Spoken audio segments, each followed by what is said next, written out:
Piece of gum. Yeah.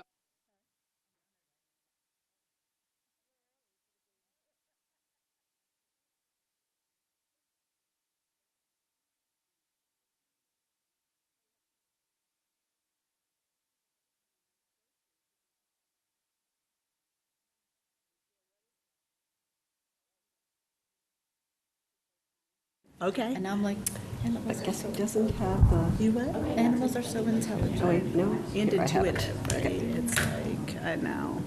I had my first pet too. I was like, All righty. yeah. Seeing as it is 6:33 and we have a quorum, I will call this meeting of the public hearing of the school committee to order. And our agenda tonight is very simple for the public hearing. The public hearing on the FY27 preliminary school department budget, followed by adjournment. And then, oh, by the way, we'll be moving into a regular meeting. Exactly. So, with that, let's see, we'll just begin with a few rules around the public hearing. This is a chance for the public, our residents and non-residents, to hear about our FY27 budget. We'll begin with committee statements and supporting info by our superintendent, and then we'll give a chance to any citizens, residents, or non-residents who are, or residents who are interested in asking questions. We will recognize them, and all remarks are to go through the chair, and they should be germane to the topic of the FY27 budget. And if there's anybody who desires to speak a second time, we will just ask that we let anybody who hasn't spoken yet speak first, and then we'll come to you.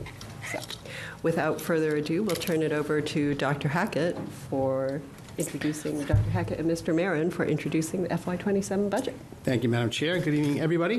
For those of you who have sat through what feels like 20 months of budget work through the State of the Town Committee, which was a process that we started in, I guess it was June, and really we're in a different place with our budget. This is a very unique budget year, and we spent a lot of time trying to think about how to approach this. For those of you who don't know, the State of the Town has recommended that there be an override for 2.5 to provide some additional funding for the schools and the town. That vote doesn't happen until March 21st. 2nd, thank you. So we are kind of in a weird place where we are hopeful and anticipating that the override will pass. So we have built, we have to have a budget for that, and we also we have to be prepared for the possibility that the override does not pass, which is a very different looking budget and not as clear because the process that we always go through every year, where we give the town manager the budget, town manager puts it together, it goes through the select board, it goes to FinCom, and that process, iterative process that goes back and forth for a bit of time. But if the override were to not be successful, then we would be looking at some reductions in some scenarios, some significant reductions. So what we've tried to do is be centered, be grounded, and think about what is the easiest way for us to be able to adapt to whatever particular change can happen to us, and try to land on something that we can say, this budget, FinCom, town manager, select board, is the budget that you should spend your time on, because they do spend a lot of time on it. You should build your questions around this budget, and if there's any changes to this budget, whether the override passes, we're going to keep those changes off to the side so we can discuss them separately. If it passes, then we'll integrate them back into that budget that we're presenting. Or if it doesn't pass, we will make reductions, and we will integrate those reductions. We'll put them on the side, talk about them, and then integrate them into the budget, what we're calling the foundational budget for us. So this was kind of a lesson I think we learned last year when we changed the process, the time frame for budgeting. I think one piece of feedback that we received, which was good feedback, was that the budget was kind of changing. Nobody really knew what we were working from. Every time we did something different, then we had to send out a new budget packet. So what we really wanted to do is just make the process clear, transparent, and as simple as possible so that we can have the flexibility to make the changes depending on what the results of the override look like. So with that, we always start with, first of all, we always start with a rollover, right? We take what we're doing currently, we roll everything over, and then make the adjustment to next year's, for lack of a better term, prices. So we we take all of our employees, move them ahead on the scale, make the steps, anticipate what the course column moves might be. And then we really pretty much just bring all our expenses forward. That budget really is just for the purposes of a starting point. It never sees the light of day. And from that, then we work down to what we call a level services budget. So the level services budget for the school department is, we worked down to about 6.8%. You can see it on the screen. Not going to spend a lot of time talking about it, but what the level services budget does is it takes that rollover budget and then it really refines it based on the information that we have, that we've worked on, from special education placements and tuition costs to services to enrollment-related adjustments. Every single year, we go through that process. Those who are here, who are at the elementary level, know that over the last several years, we've reduced sections. We've been able to do that through attrition, but we have reduced sections because we've had a shifting enrollment that has gone up through and now has really, next year, will be exiting it will actually be entering, the smaller class size will be entering the middle school. So we continue to look at enrollment. We make adjustments where we can, where it's appropriate. We always really work hard to keep our class sizes favorable and as equitable as possible across the 5 elementary schools, which is sometimes challenging because the enrollments are different. But we really rarely see class sizes at the lower elementary that are more than 22. We try to keep it in the 18 to 22 range. And then upper elementary, we try to stay around 22 or so. Every once in a while, we'll have a bubble that we can't really deal with because if you have, if we have classes of 24, if you add another teacher at that level, then it drops the class sizes to a point where it's really not helpful, purposeful. I wish it's helpful. Let me restate that. But it's not equitable across the district. So we really try to keep that in mind as we go through the process. So this budget does include enrollment-related adjustments. It's adjusted for the known collective bargaining settlements. We still have 2 units that have yet to negotiate. We start that process unbelievably soon. And then, but they are smaller units, so we have really settled the contracts with the larger units, anticipating the school committee's favorable action tonight on the Unit A contract. So this is kind of where we would normally start this process, is here. We would bring this to the committee, we'd talk about, and we'd continue to refine it, but we would talk about additions, program changes. Over the last several years, we really haven't added anything. Last year, the year that we're in is the first year that we actually really added new positions. We've increased some existing positions, for example, Mandarin at the high school. We have added positions for special education where needed. But this year, as you may recall, of course you do recall, we added 2.5 math specialists, which was our first step towards really trying to start to address Tier 2 supports at the elementary level. And I believe I think that was pretty much the end of our ads at that point. So the override contains, or our budget for the override contains our effort to improve what we do. And we'll talk a little bit about that. We'll show kind of where we are with that budget. But again, this is our level services. Then from level services, as I mentioned earlier, I can't press my computer and make it go. It's going to take me a little bit of time here. From level services,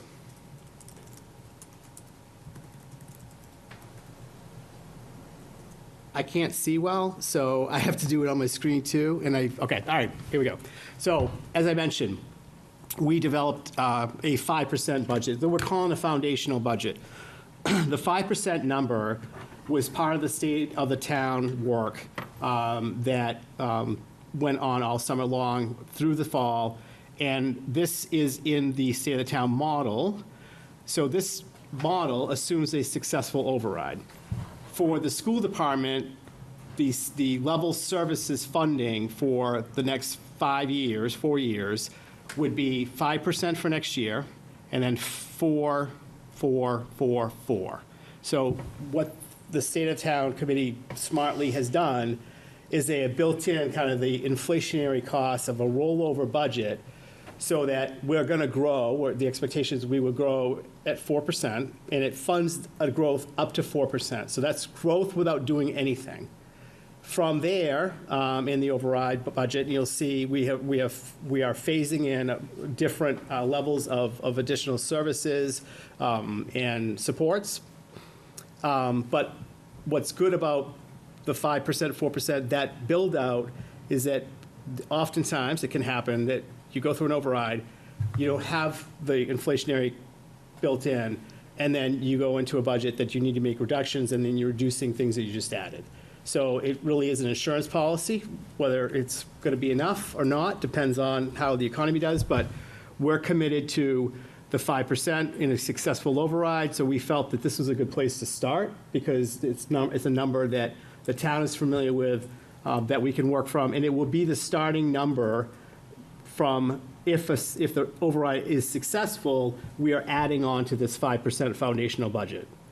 So this budget, however, we had to get from 6.8% to the 5%. Not surprisingly, the override includes $1.2 billion of items that we are carrying that need to be put back in the budget. So we have incurred expenses this year that were not in this budget, multiple positions for support, ESPs, special education supports. We've seen increases in transportation, both special education and general ed, that happened to us after the Springtown meeting. So they were not built into this budget that we're in. They happened after that. So we are incurring those costs right now. Those costs are going to continue into next year. And we've had to work them into this 5% level services, but we've offset that by other reductions to the tune of $1.2 million. With a successful override, that 1.2 gets restored. It is one of the chunks of money that is in the override, and that is in FY27. Beyond that, then there are programmatic changes, programmatic additions, programmatic improvements that are included. So does anyone have any questions from the committee before I? Just a clarification, because I think I followed all that. So what you were saying is that the reductions that you've made are actually greater than 1.27 because the amount from the additional expenses that weren't in the current budget aren't in the base budget to which the projected budget is compared. And so that right there is, you had to make adjustments to incorporate that into the current, and then there's an additional 1.2? So if probably the easier way to, because it gets looking, I don't want, so this 6.8 is our level services budget, To get to 5%, we had to reduce 1.8%. Could I just ask on the 6.8 here, does this take into account that you had mentioned right near the end the additional expenses that had come up Yes. after the budget? Does the first slide? In the 6.8, that's included. It's already baked in? Yes. Okay, that's what I was wondering. Right. Yeah. So to get to 5%, which is the model, right? Yeah. To get to 5%, we had to make that reduction. Right. So, and it's not necessarily, it can't be the same things that we need, we have to do what we're, the 1.2 million. Most of the 1.2 million are items that we have to do. Right. So we're going to have to take reductions in other places. So, yeah. Does Got that it. answer your question? Okay. Thank you. All right. I appreciate the clarification. Ms. Banerjee, I mean, Andrew, you've been pretty tight to the process. Is there anything that I've missed? I'll talk a little bit about the range of reductions that we looked at. Yeah, so the 5% was a target to hit to make room for all of the strategic additions that we've been talking about, like all the tiered supports and the curriculum updates and athletics and the long list of items that we have going out to FY30. So the 5% is a target to hit, so that way we can make room for those additional investments over time and build that number in to whatever number Select is going to vote on, hopefully next week, to help them calculate what is the override number going to be. These are the parameters we set, and then we also gave them our strategic adds, so that way they can help calculate that number. That was kind of the objective with this exercise. So that's helpful. So 5% was to. It's the foundation. That's just like the. Yeah, they have a slightly higher number to have the capacity for the additions we want to have. Right. At some point, we have to decide whether the reductions, we have to weigh them against the additions. Exactly. Great. And the strategic additions are to the operating budget, but then there are also additions that are one-time costs, just like we did for the literacy pilot back in the spring. Yeah. Or, yes, that was the spring. Yeah. Yeah. I remember that. Thanks. Yeah. So, but spoiler alert, that's coming. Other questions for the committee? Okay. All right, so to get here, we would anticipate that we'd have to make reductions of anywhere from 12 to 16 FTEs across all categories of employees. We are not we're not identifying that now. We're not, we're doing that work. So that the 12 to 16 is an estimate, right? But it is across all units, it's central office, it's any level of employee, union, non-union, all categories are included in that 12 to 16. So that would be one reduction. Now, again, that could be 10, it could be 8, right? Because it's going to depend on some decisions that we would be making in other areas. So, for example, how much would we be reducing athletics, co-curricular, extracurricular activities? That could have an impact, right? Are we going to charge more fees? That has an impact. So this does identify the areas that we would be continuing to refine and look at, and then eventually bring to the committee through the budget process, and that's the other piece of this. So while the committee is going to vote a budget tonight, because they have to by charter to send to the town manager, it's not the final budget the committee is going to be voting. So the work is going to continue. So in some ways, this is somewhat of a placeholder, although it's real, right? So because we wanted to provide the town manager, we provide select board and FinCom a budget that will be accurate line item that they can go through, that is built off of what we have in here, and have conversations with us about it. In terms of really looking at what the reductions would be, any reduction out of a union position or unit has to be negotiated. So the reduction itself doesn't have to be negotiated. The impact of reductions has to be negotiated. So that process is going to take some time, and we're not going to rush it. For those of you who are unfamiliar with the world of riffing, first of all, congratulations.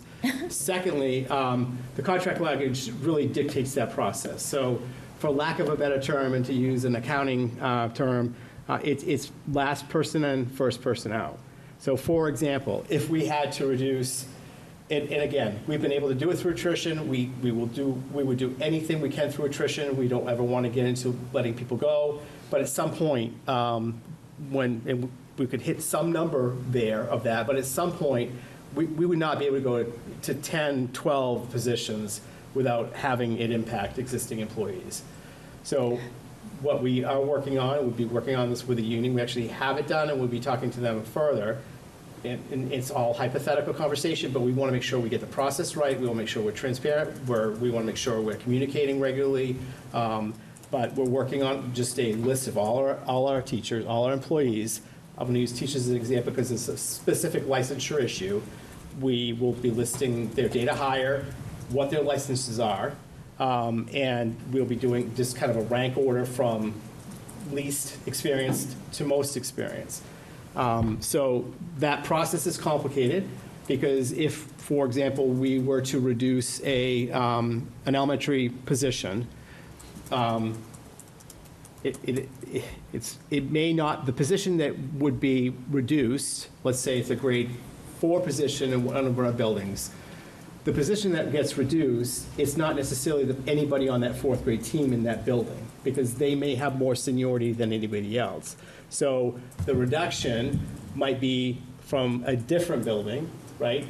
From least experienced, which then means that that building has an opening, and the person who's more experienced would need to move. So that it can get pretty complicated. And we don't, it's a little early, it's too early right now to be going there, but I just wanted to make sure everyone understands, this is not just we're picking 12, 16, and we're just going to send out pink slips. This is not private sector, and there's a process we need to follow, and we need to do it right, and we don't want to do it at all. So, but. So these are a range of options. These are a That's range what- of options. So you might say as a committee, or we might come back to you, obviously, our goal is to protect the classroom, right? I mean, that's what we really endeavor to do. There are certain things operationally positions that we need to have by statute, by just the work that has to be done. But our effort is always to start our reductions here and then go to the point where, if we have to go into sections, we have to go into sections. But we have to balance with class sizes. We have to meet contractual obligations from planning time to everything else. So We also mentioned like legal obligations. legal There may be obligations. positions that have legal obligations Correct. that we need to Correct. require that we Right. need to consider as right. well. Yeah, I mean, just specifically for special education, if we have people hired for a student's IEP for a specific program that's servicing students, then we're not going to be able to make reductions there, right? So that, if you think about it, that does kind of start to limit even more where we can make reductions. In other districts that I've worked in, the custodians work for the school department. The bus drivers actually had their own bus service, and they worked for the school department. Food service worked for the school department. So there were ancillary positions that were even further away from the classroom that we were able to make reductions in. We don't have those here. So we are all staff, we are all teachers, and all support personnel. So it's just a little bit more challenging because there's fewer places to go. Dr. But, Hackett? yeah. Sorry, No. have you had a chance to talk to the new town manager about what he is expecting from the committee in regards to building his budget? I have, about 2 hours ago. Oh, okay, Yep. hot off the press, I love it. Press. So what I said to new town manager is that what I would like to do, and this is the committee's decision, not mine. The committee needs to vote a budget tonight. I provide you with my recommendation, my recommended budget, and normally then you vote a budget and then it becomes the school committee budget. It's no longer the superintendent's budget, it's the school committee budget. That budget then moves forward in the process. What I said to the new town manager is that what I don't want to do is put him in a position where if we were recommending, I don't want him to be in a position where we're recommending the full override budget, right, of 8% or so, when he's going to have to actually make a real budget number. Right. And it's going to make it look like he's reducing us from 8% to whatever percent that he's got to bring the entire town budget in at. So I'm going to recommend later that we do some kind of something around this 5% budget, whether it's adoption, whether it's a adoption of it as the foundational budget, but so that we can pass that budget on to him, so that he can work from that budget to move forward for himself. Also, just, it's important that everyone understand that the town meeting is the final say in our budget, right? And town meeting votes, the school department, thankfully, school department is a one-number vote. The town meeting does not nobody has the authority to go through and tell the school committee where any reductions come from. The town meeting can decide whether or not they support the bottom line number that we're at and that we're recommending at town meeting, or they cannot support it. So, and the town meeting begins with the budget that comes from FinCom. So we'll see how the process goes, but just to make clear that we are our own financial entity, we are a department of the town, yet we have an elected board, right? So we control our own budget. Unlike town budgets where there's a personnel board and there's more deliberation or more control from town meeting actually with a town budget than there is a school department budget. So a couple of things, just to add on to that too, Dr. Hackett, to highlight, is that the first thing I want to say is if we really believe in the value that budgets are communication tools, then I think the 5% budget definitely communicates something to the town and to town meeting about what that looks like for the school department.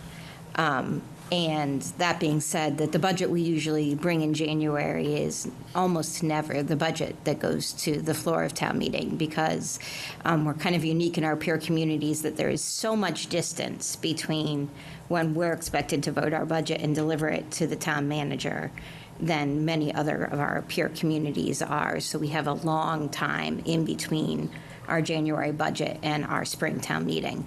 So undeniably, lots of things can change in the meantime, and certainly there'll be an override vote that happens in the meantime. So I just want to be sure that if this is the budget that we're delivering to Mr. Senior, delivering to the select board, that we're really clear with the community that this is not the budget that we would ever want to go forward to a town meeting. In either scenario. Right. Right?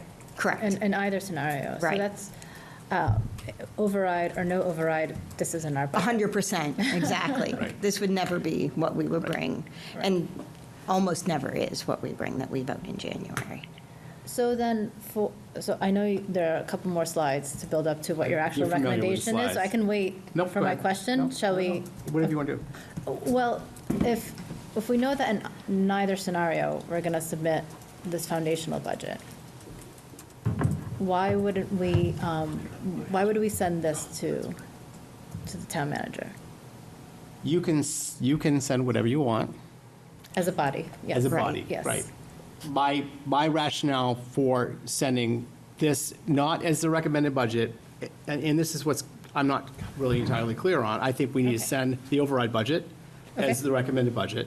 Okay. And I think this is a document that provides the town manager with the ability to The understand. building blocks to our Exactly. recommendation. Exactly. Yeah, Right, okay. Right, and I think we have to, from my perspective, because of the timelines and everything that's involved in making sure that we are transparent and making sure that people have the information and making sure that people are, in this scenario where if the override does not pass, and I'm going to go down here in a second, and some of these other numbers play out, we want to make sure people have time to consider their options, right? I mean, we don't want to put people in a situation where they're not clear that their job could be at risk in the event that an override doesn't pass.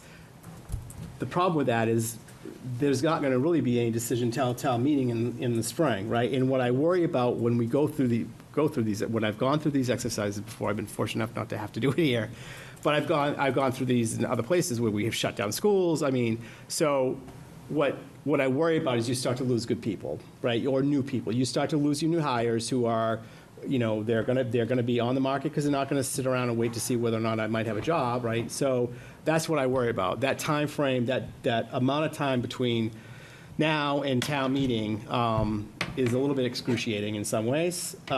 What is good about it is you can get better numbers, you can do more refinement, and then we can start to hopefully start to knock off some of the reductions, and I think we'll have a better understanding of what the committee starts to feel like about what would you go in at town meeting at for a number if the override would not pass, because that conversation you're going to have over the next several months, because you can't just wait until March 23rd. I was going to just ask, so timeline-wise, Yep. when we would be coming back and talking about what budget we would like to take forward to town meeting. Yep.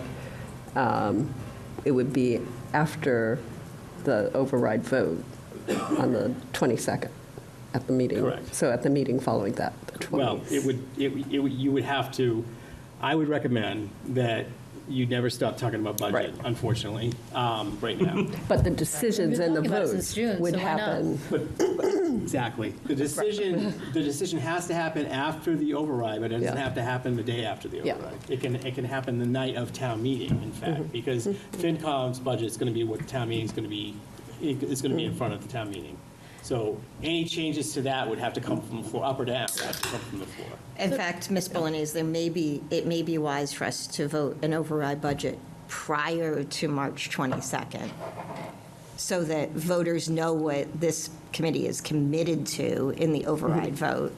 And then, once the override vote happens, we would go forward to Yeah. town meeting. Oh, Mr. Hackett, sorry, Dr. Hackett. I'm saying. What is the town manager doing for the municipal side? Well, he's been here 3.5 minutes. So what is the assistant town manager doing? The town manager the is, municipal side. I don't know. I mean, he's working through it now, so he's collecting all the Okay. town budgets. I mean, is he creating 3 budgets? Is he creating just one No, budget? he's going to and create one. Just one because he's override, gotta- assuming an override? I do not know the answer to that question. Okay. But he's got to deliver one budget to FinCom. They have to have one budget to work with. That's why I think 'Cause- this budget, go ahead. Because it wouldn't make sense for there to be a mismatch, It would not, right? but there could be. Between us and town manager, Right. absolutely could be. Sometimes there is. Yeah, the town manager can decide whatever number. No, but a mismatch, meaning he's optimizing for Yes. doomsday scenario, and we're optimizing for a successful There override. absolutely could be. That's We what I don't want to mean. go there, which is why I think it's important that we provide this 5% budget in whatever form we're going to provide it. He has to develop a town school-wide budget number. It's unlikely, I think, that he's going to start with the override budget, Okay, but I don't know. I'm ready for the next slide, if you You are? are. Okay. Yeah. Well, everybody else? Anybody else have a question? But it gets more depressing. So, no, and I think, again, a couple of points. We call this a range of reductions for a reason. This is a range of reductions. I mean, we're going to continue to try to figure out whether or not we can make reductions in other areas as more information becomes available. The governor's Chapter 70 number just came out. That will go through various changes. And we know that there will be changes in, we always have some changes in, we might have another retirement that unexpected. We might have someone leave to another job somewhere else and move out of state that's unexpected. We might have, and we could have additional or less special education tuition expenses depending on all kinds of variables. And that's why the extra time last year was so important for us, because it gives us a chance to bring a budget to town meeting that is as close as we could be with a benefit. It's just impossible to have an accurate budget in the end of January for the following September. I mean, we do the best we can, but there's so much information we just don't have. Just one quick question before you go on, Dr. Hackett, because does this 12 to 16, is this already accounting for the retirements that you know? Yes, so working, and that's why, and I'm doing it on this and you're not seeing it. Did I go backwards? Yes. So this level services budget, Yeah. right, is $1.2 million above the 5%, Right. ironically, right? Not ironically, very specifically, there's a reason why. So this level services budget has accounted for all retirements, known retirements. Okay. And it has accounted for what we know right now, and what we're willing to commit to for enrollment shifts.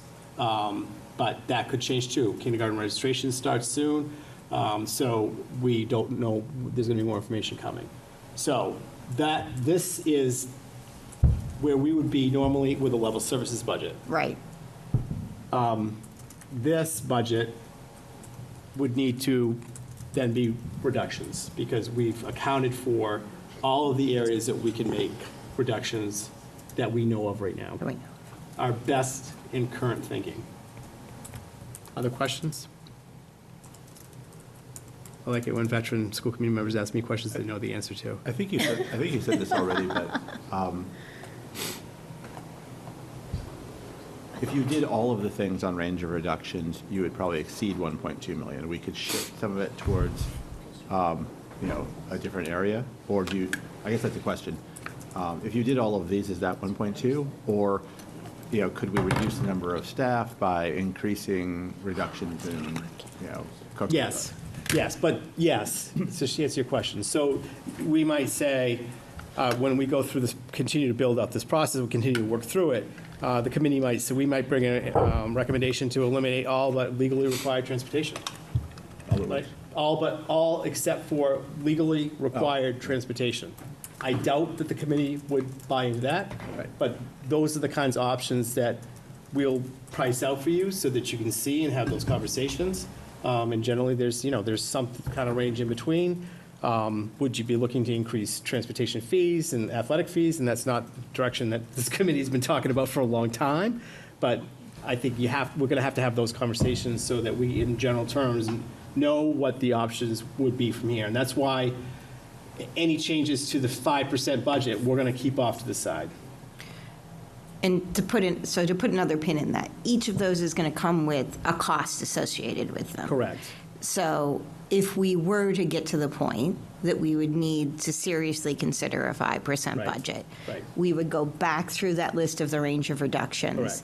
and say, well, maybe we're only willing to do so much in this category Right. and more in that category. So Correct. it could be one or two of those things. It could be all of those things. Right. Which goes back to your point about statement of values and sort of the transparency with the community, to say that the values of this body, are favoring these things over that, and if the community chooses to go in this direction, this is, Right. what we're going to get. Right. And it's your choice to start. Right. Because even if the town meeting reduced what you bring as a bottom line number, you then we would be regrouping, and you'd be making those decisions at the table. Yeah, although to some degree, you probably want to signal as close to where you think you're going to land as possible, Right. with understanding that you could have flexibility, but you don't, you want to be straightforward with the community that this is what's going to happen. Right. And with the staff. Yeah, Right. they're part of the community. And I think that's the challenge now, is we've had State of the Town Committee, great group of people, super smart, Ms. Banerjee and Dr. Matthews have been at the table, and Chair Bonas has been at the table for that process, but they were three of a whole group of other people, right? Right. And so the presentations done by us to that group was for that audience. Now we're going to a different audience. Now we're going to the town meeting audience, we're going to the parent audience, and we're going to the staff audience. So how we communicate this now really matters in a different way. If you say to someone on the state, I'm not saying that this callous, but someone on the state of town committee, we say 12 to 16 FTEs, that doesn't mean as much to them, because if they don't have children in the system, they don't even really know what that means. When you say that to other, the audience, it means a lot, right? And us just putting this up here right now is going to have people anxious tomorrow, right? Because they're going to start to ask the question, well, where are those, and how many, and who are they going to be, and because And is it me? is it me? That's why I think that this is, just talking about the foundation in both scenarios is misleading. Because if we're looking at a successful override, then it's all great, right? We won't have to go this route. If we have an unsuccessful override, and I know you're going to get to it, but it's far worse than this. Right. Far worse. Correct. So that's why I feel like when we bring our foot forward with the town manager, we need to talk about an override, if that's what he's optimizing for. And if he's not optimizing for an override, then we need to give him some indication. Because even with level services at 5%, we'd be gobbling up about $5.5 million in free cash alone. And that's the tricky part of this conversation, because as a state of town committee, a model was built, right? And the model had inputs, and the inputs are assumptions around free cash year over year, turnbacks year over year, insurance cost increases, rate of growth, excise tax collection, chapter set. I mean, there are a lot of assumptions that are built into that model that goes out through FY30. So one of the things that people were struggling with, I think some, was understanding that when we were asking for $4.5 million to the operating override initially in our recommendation to the State of Town Committee, and we've since reduced that, but at that point, that $4.5 million in the model, as it was set up with the inputs that were there, turned into $10 million over the 5-year period. So us asking for $4.5 million because of the escalation built in, right? The 4%, the 5, 4, 4, 4, and other factors in the model, that $4.5 million cost over that period of time, $10 million. So that number grew. Now, that was, the select board hasn't come to agreement on that, I don't think, but, and a model is only as good as the model. And so, and the model plays out, the scenarios, and it plays out, makes assumptions, and, I mean, I think the model's very well done.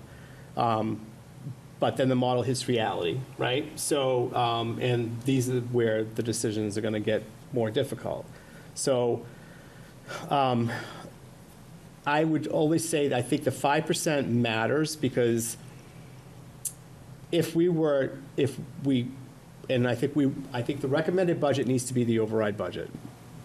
But I think we've got to figure out how to position this 5% with the town so that they can understand, the town manager specifically, what the impact of 5% would be, because he might come back and say 4%.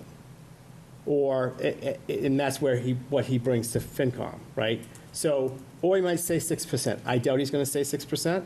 But he also has to do that calculation and has to figure out what is the best pathway in this environment to talk about what I'm recommending to FinCom, to Select Board and FinCom. And it gets a little bit more complicated. So I honestly, I don't have any sense of pride of ownership around the 5%. We're going to use it whether anybody else uses it or not. And I think our goal is to make the communication more clear, but I understand when we put this out there, it does create some concern, which I don't think is a bad thing, because this is real. I don't think we'd ever go to town meeting with less than this, Stephanie. I would say that. Override or no override. Override or no override? Okay. This committee. What town meeting decides is what town meeting decides. I mean. But I don't think we would ever go to, The personally, I override would never budget go is with our less than- priority. Right. Right? Correct. Override budget is our priority. That's Yeah. what we think is best for our students. Right. Especially once you see what the slides are that are coming. That's right. I can't wait. I Which can't make wait for it the very- next slides. I wanted to, you go ahead and. No, go ahead. No. If there's The best more part to is come, coming. then it's better. I don't even want to go to the next slide. It's very I know, we depressing. can tell you're delaying. Put it out there. I was going to say, budget subcommittee I'm trying already to be got the thorough with my preview, so we answers. know what's coming, right, Stephanie? It was depressing. So, for those of you, it's very complicated. So the model, the override model makes assumptions, as I said before. And it makes assumptions around the amount of reserves and trying to stay at a level of reserves that will maintain a AAA bond rating for the town, which is super important when you've got a lot of debt on the books. Like, 0.25% change is hundreds of thousands of dollars when you think about a $90 million project at Lynch, right? So, what the select board has struggled with is saying what level of override they're going to approve, right, or they're going to support. So, as I said already, the 4.5 turned into 10, and that's just the schools. They have the town side to consider, and they also are including funding for capital. So that is a huge range, and it's not a huge range. The model will spit out what the model spits out about what 4.5 million means, and it's 10. So at some point, it escalates to the point where I think there's concern about whether, one, it would be successful, yeah. So the select board smartly, because I think we kind of pushed them to pick the number, right? Tell us the number. Is it? Well, that actually came out of the budget summit. Yeah. It Right. did. That was the Yep, it conversation did. Right, around yeah, the budget that's what summit. he's It did. referring to. Yep, Yeah, it did. the finance chair suggested 4 million. But it changed, right? Because we were talking about our level of ask, and we were only working off our level of ask in today's dollars. We weren't escalating our 4.5 to 10 million. Right. It's kind of not our issue. You know what I mean? I mean, it's our issue as a town, but we built our ask around 4.5 million, and then whatever the model says is going to happen to it is what's going to happen to it. We were asking for, is 4.5 million, are you supportive of 4.5 million, or is it something lower? And if it's lower, what is it? They smartly punted, in my opinion. It was actually brilliant, and I got to say, I was pretty impressed with it, to a conversation around free cash. So the free cash conversation is, if the override were not to pass, how much free cash are we comfortable with using to fund the school and town budget for FY27? The conversation then, and I believe the select board did vote on the range, and I know it's 4 million is in there somewhere, It's but 3 to 3 to 4 3 million. to 4 million. Yeah. 3 to 4. So with a 3 to 4, with a $4 million free cash commitment, this is if the override doesn't pass, with a $4 million free cash commitment, our budget would need to come in at 3.81%, based on the distribution, proportional distribution between the town's budget and the school department's budget, right? We get the lion's share because we have a bigger budget. $4 million of free cash would mean, in an unsuccessful override, that we would have to come in at 3.81%. So on top of the cuts that we've already talked about, so, we reduce to get to 5%, which now I think is looking better to everybody. We reduced to 5%. It took us 1.2 million, right? And we know that a successful override restores 1.2 million and then more. If it is an unsuccessful override and the decision is to only use $4 million in free cash, and again, this is a town meeting's decision, but, we're part of a process that is going to be a lot of conversation around this, then we would need to come in at the 3.81 number, which means we would need to reduce another 837,000 on top of the 1.2 million that we've already reduced. And also recall, the level services budget of our level services budget of 6.8% already accommodated for all the retirements and accommodated for enrollment shifts. So we start to get into a lot.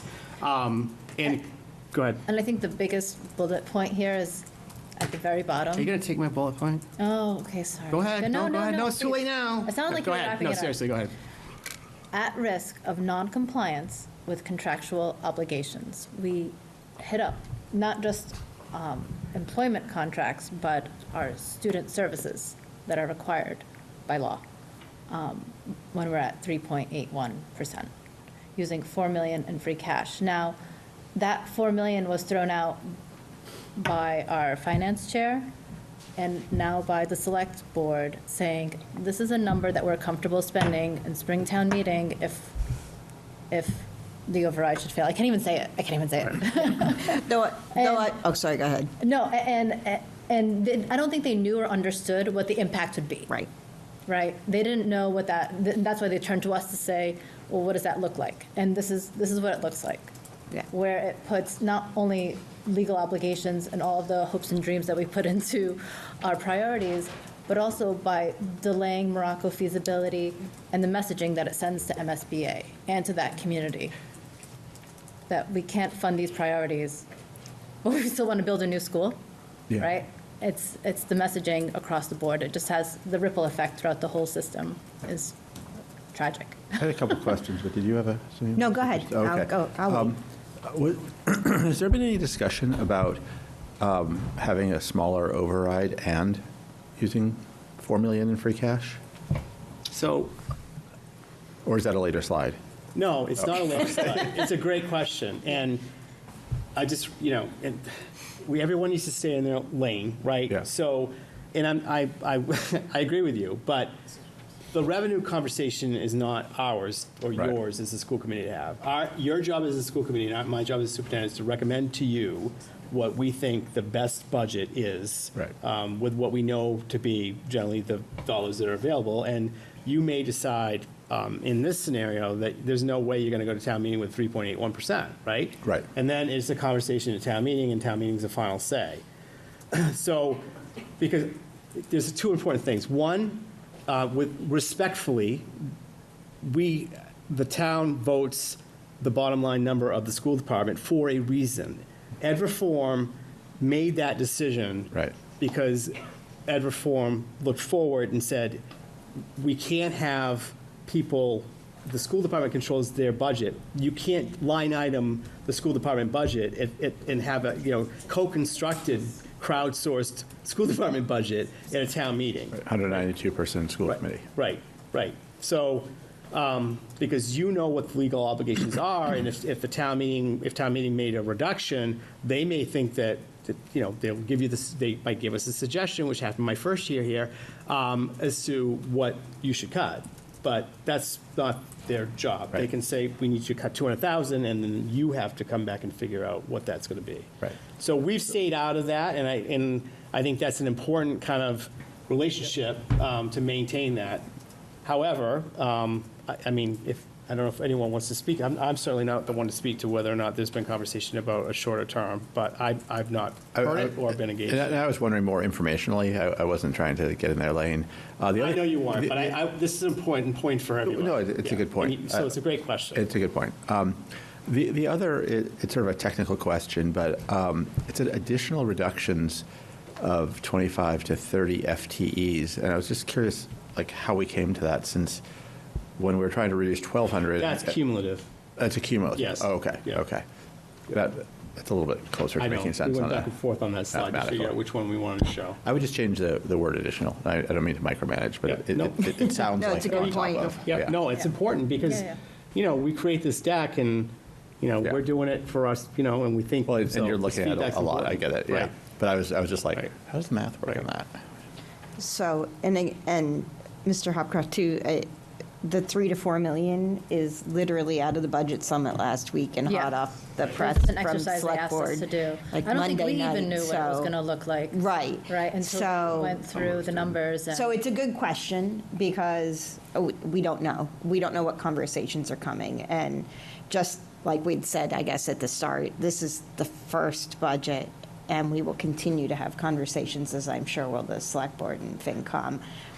But now at least we have an illustration of what a budget that uses that amount of free cash with no override Well, could and- result in, and it's- at least the bottom line number. And it seems like it's a comparison between, what these numbers mean, because as you say, they're not in our seats. And as you were talking about the values, and it's the values of the community. How do they line up? Who do we want to be as a community when it comes to, education? And I think our community has been very vocal about that. And I think, we've been pretty steadfast in what we think is right. And so it's great that we can show all these dystopian realities. So.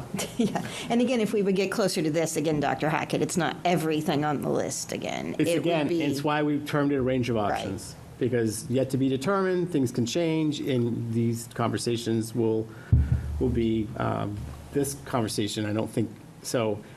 And the reason why the 5% is important again is because you can see the $837,000 is the reduction from the 5% foundational budget.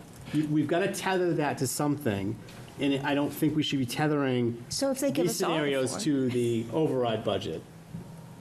Yeah, this is, again, a minor nit for like later when you're working on this, but the 837 is not cumulative, and the 25 to 30 is. Yeah, So understood. you might make that 2 million here. Yeah.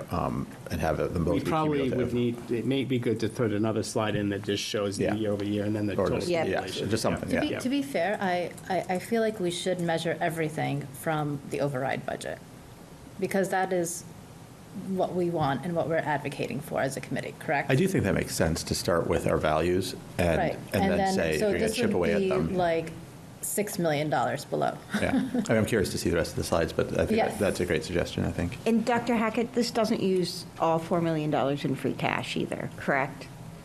This Yeah. is about two-thirds of it. Two-thirds Right. of it. Two-thirds of the Right. 4 Yeah. million, yeah.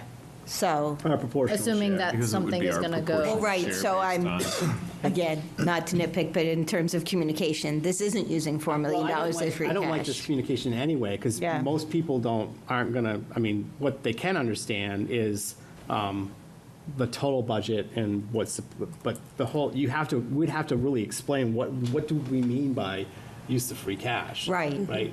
It's not, Yeah, you know. again, they asked us to do this exercise. I know, right? I know, yeah. But I'd like to be clear with them how much of the portion of free cash they're giving us to use, Right. too, right?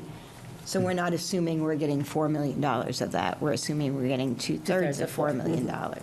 Right, which is the proportionate to our budgets, which Right. is really proportionate, not even proportionate, but to the size of our organizations. It's not just that we have a big bloated budget, it's that we Right. have a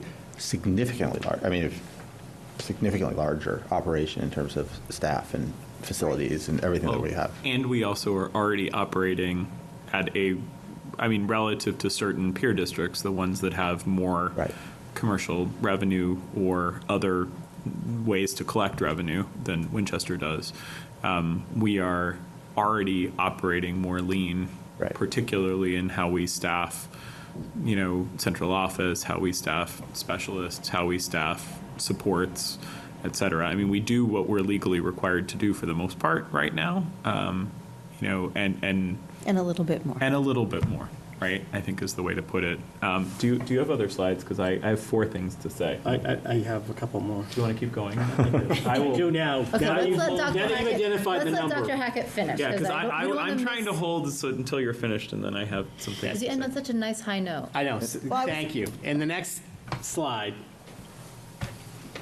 Just keep going. Okay, all right, okay, all right. You sure? I would meant skip it.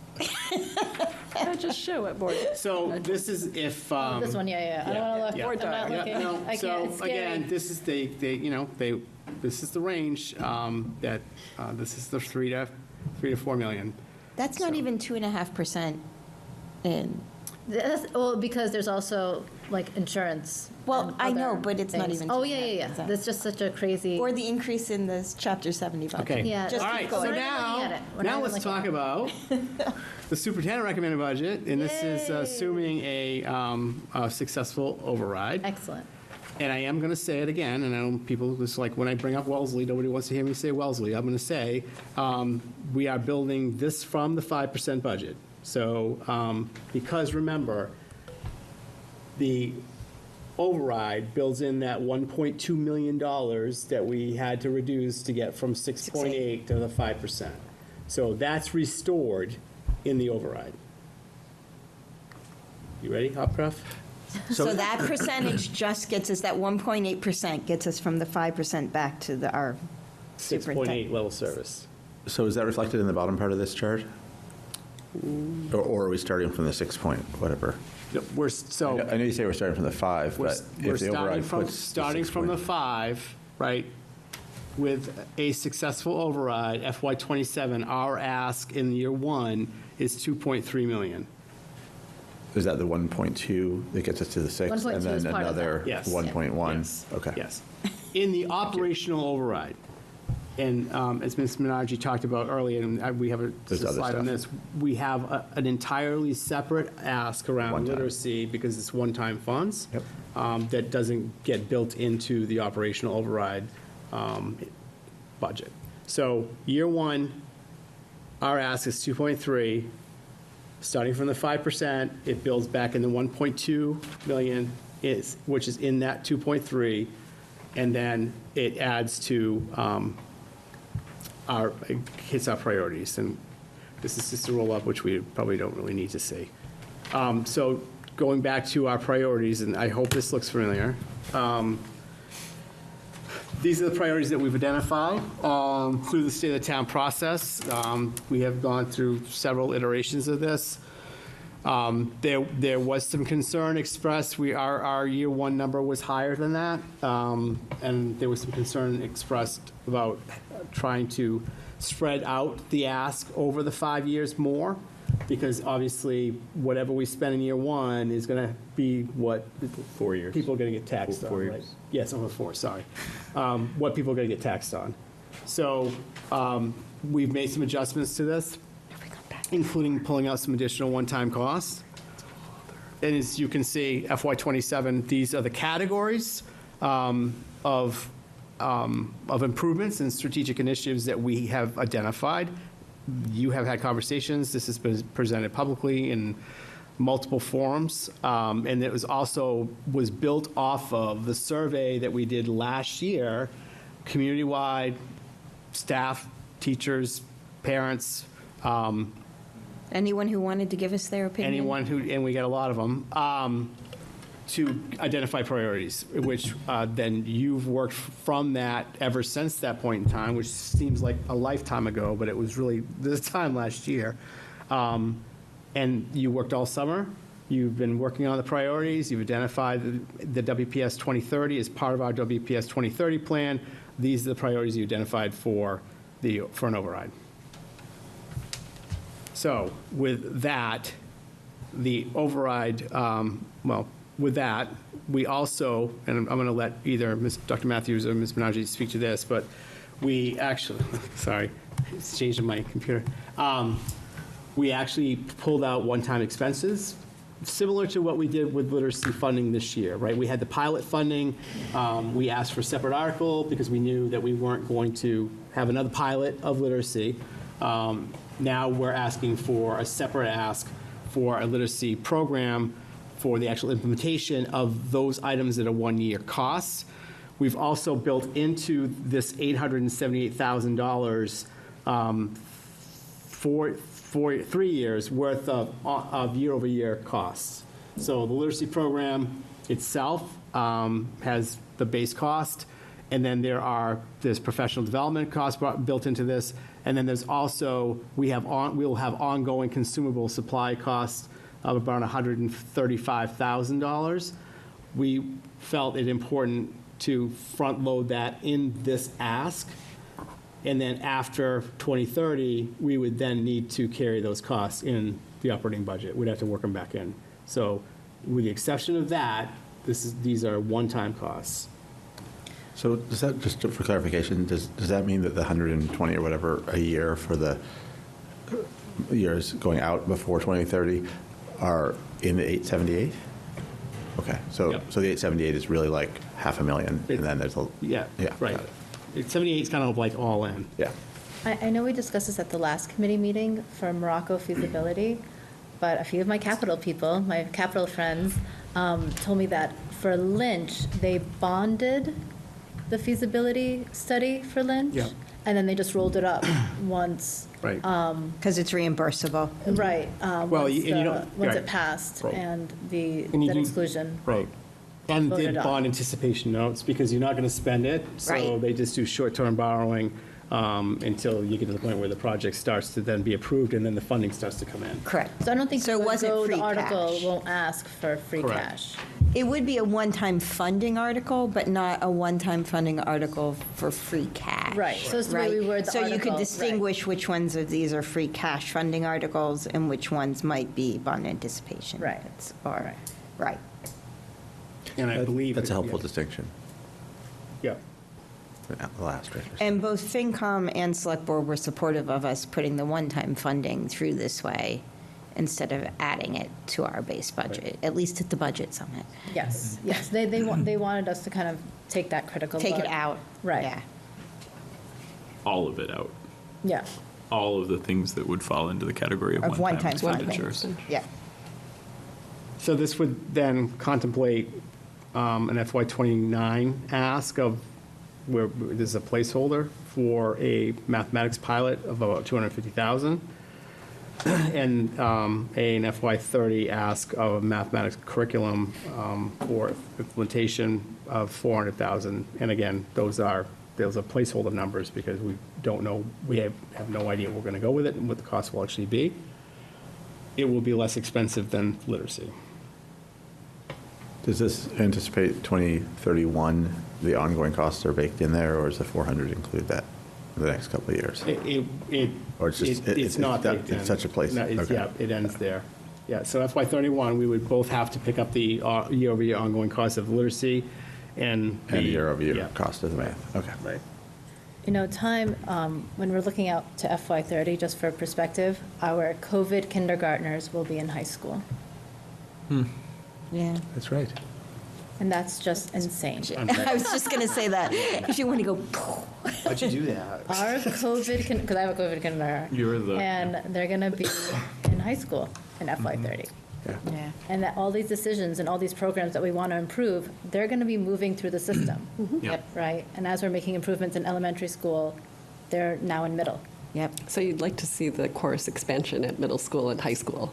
Well, but for every, yeah, it just shows you how, like, every for- year that we delay any projects or improvements. there are Always true in children education. That are going from second Yep. grade to third grade and that are expecting to learn to read and now read to learn.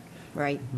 Well, So those are, and- every year is such a critical time that I mean, it's difficult to make decisions and prioritize when it's like, I'm sorry, I think we need this all now. Right. Well, and I will note the 2008 Master Facilities Plan contemplated that VO, Morocco, and Lynch would all be fully rebuilt by FY 2015.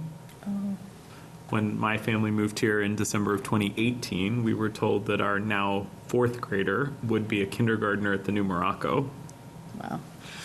And also presumed we'd have 5,400 kids in the district. and also presumed we'd have 5,400 kids in the district. So, I mean, it's, Projecting far out is tricky. yeah, it's hard, which is why, are you I there? am so done. Okay, so I'm going to make two housekeeping comments. The first of them is, well, I'll make comment 0. Thank you. Thank you to those of you who've participated in Budget Sub and getting all this together. It's been a pleasure to work with you all on State of the Town as well. But there are days that it definitely feels like I want to tear my hair out. This has been harrowing, sometimes almost nerve-wracking, you know, when we look at things like the previous slides.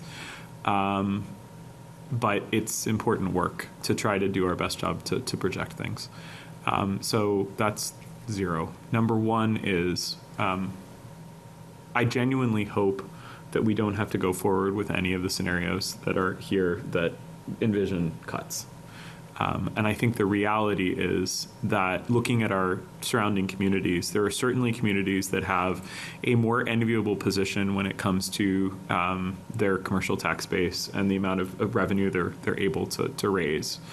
There are no communities that I'm aware of that have the realities that we have, particularly around a largely residential tax base, who've done a better job of trying to plan in a forward-thinking way to get as much of what we need as possible. And so I am hopeful and confident in the voters of our town that we will be able to reach the recommendation that we have for the override, mindful of the fact that there are communities that have had to make substantial reductions while they're waiting for an override to pass.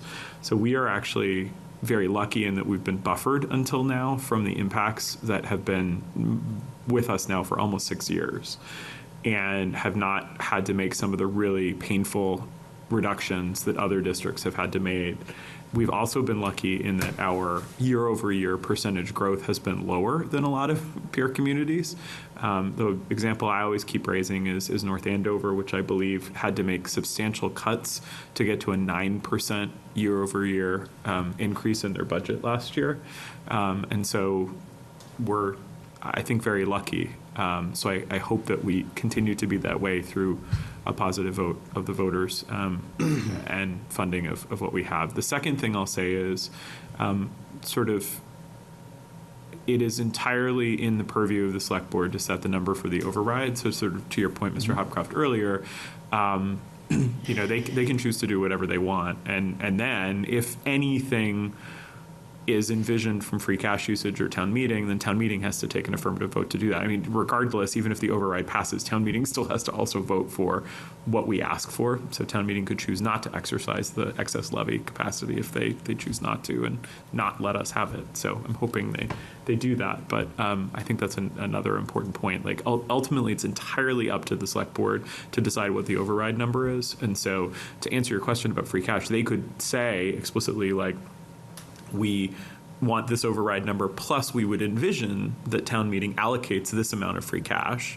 but ultimately that's town meeting's decision. So it's just, unfortunately, none of these are actually our decisions beyond sort of expressing what our hopes are. Including the override vote. That's correct. Even if the override vote passes through, we still have to bring a budget to town meeting, and they could choose not to. Fund it. Just to be That's right. clear, they could choose not to exercise the entire amount of the budget we bring to town meeting in that first year either. So it's good to have all of our options open too and know what we might be up against. Yeah, so sort of I think the point of my second point is I would really hope, actually, and I hope we can communicate this to the town manager, I'd really hope that the town manager doesn't just communicate. I mean, obviously there's the statutory provision in the charter for what the town manager has to deliver to FinCom and what FinCom has to review and deliver to town meeting. But I'm really hoping that the town manager clearly articulates sort of at least two paths for this, as opposed to just saying this is the one path.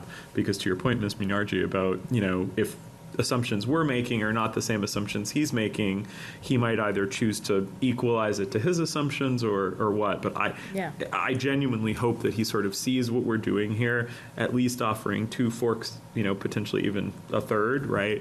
And kind of at least presents on that for the municipal and school sides put together. I guess the third thing I would say is we've done a lot of hard work to refine this. So there was a substantial amount of discussion at the budget summit about how the numbers were slightly different, and I think this is at least since I've been on school committee, this is sort of the ongoing challenge that we have, is trying to articulate during this really weird period where there's statutory provisions about delivering budgets on February 15th and sort of the inputs that are required for that, when frankly we don't have any clue about some of the costs that we're going to be facing next year. Come on in and go. Welcome. And so I think I thank you, Dr. Hackett, and the Budget Subcommittee. I think we've done a really good job of responding to all of the feedback that we've gotten and putting something together which reflects our best understanding of where things are at right now. But certainly, if there are questions, things that people think are off, I'm sure we're all happy to think about that. The last thing I will say is, I don't want to leave this conversation. I'm glad we ended on this slide without looking at those things that are on the right in gray, right? So I've never said this, I think, at the school committee table. I said this at State of the Town. We decided not to move forward with things that peer districts actually have, right? There are very few districts that have. That's not true. There are a significant number of districts that don't have the kinds of fees that we have, right? There are many districts who provide technology to their students, right, and make sure that these are close peers, like these are agreed close. upon That's right. peers, like Belmont and Concord. Though most of them are going through the same process we are right now, too. Right. But they don't have to pay athletic fees. So there are very few districts that don't, though. Yeah. Yeah, but certainly not at the same level. But so all of this is to say, it has often not escaped me that we are offering an incremental, what I would characterize as pretty conservative approach to quote unquote growth. I think really all we're trying to do through the WPS 2030 plan is kind of address some of the specific pain points that were raised by stakeholders in the community, educators, families, students, about things that they would like to see.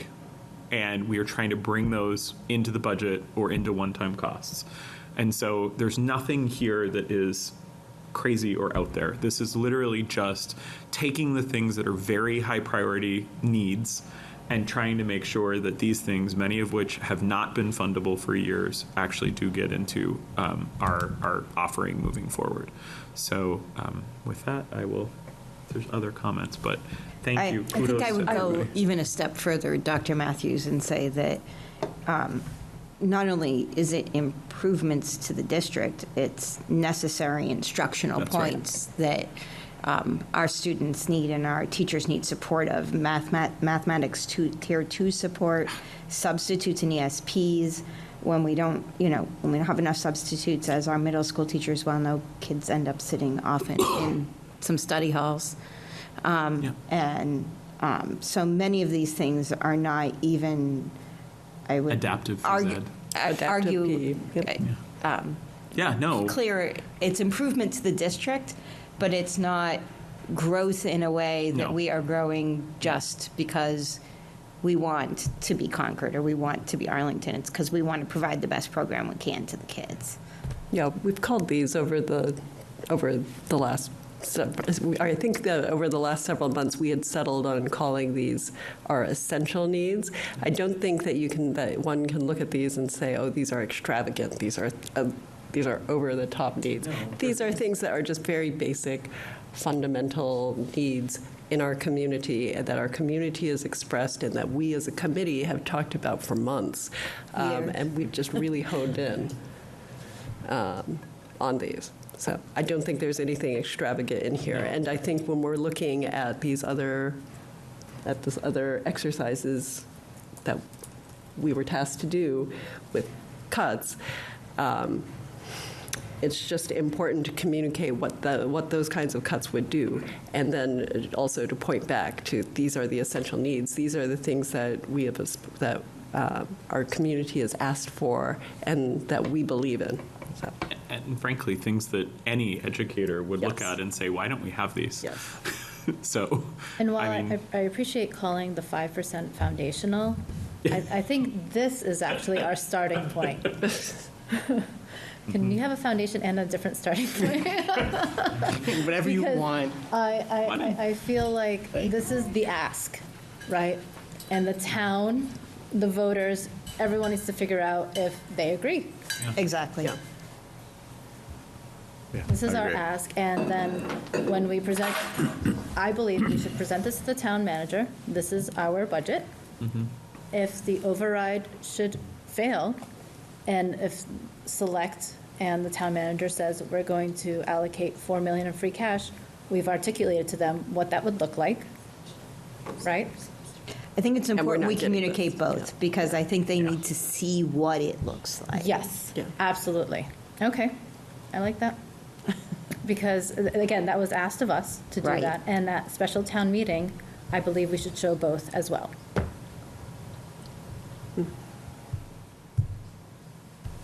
Well, right, because special town meeting is purposefully, and purposely to let people know what the Oh, override absolutely. ask is Yeah. about, so. And town meeting I think members we should be would have aware. to. Because I made this joke at budget sub, but it's true, 4 million just doesn't buy you much. Right. It barely keeps a school at, above its legal obligation, let alone improvements, let alone the excellence that our residents are expecting. With that, since the committee has had a lot of time Yeah. now to talk, and on previous occasions, we'd like to open up the floor to anybody from the community who would like to make a comment. Questions, In the question, comments? comment, rebuttals. So, Mr. Yes. Hyatts. come on up Please, to please come the, on up. Yes, just because of WinCam and yeah, so that we can to hear. hear us clearly. What you do.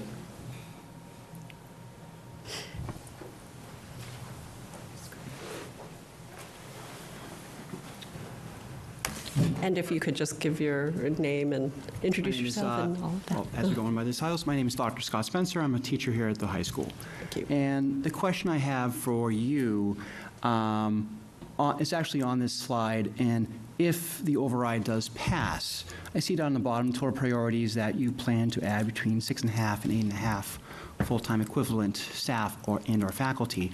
I wonder, further within that number, would there be any faculty reductions as part of that? Say you reduce, say, three faculty reductions, but actually add 12, something like that. That's my question. So do you envision any faculty reductions or staff reductions if the override does pass?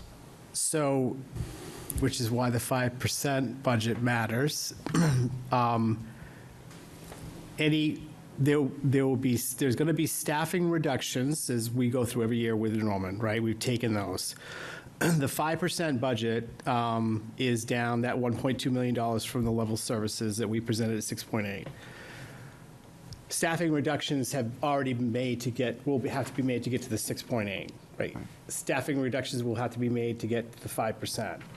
What gets restored is 1.2 million when you go from 5% to a successful override, right? Because that first hunk of money is included in the override. So, specific to your question, if I think I understand the question, we would take reductions that we would normally take, I guess is the best answer to the Retirements and question. so forth, that- Yep, and we would do everything we can through attrition. I would not anticipate that we would pass an override and need to make further reductions from the reductions we will already have articulated out. So, Right. Thank you. sure.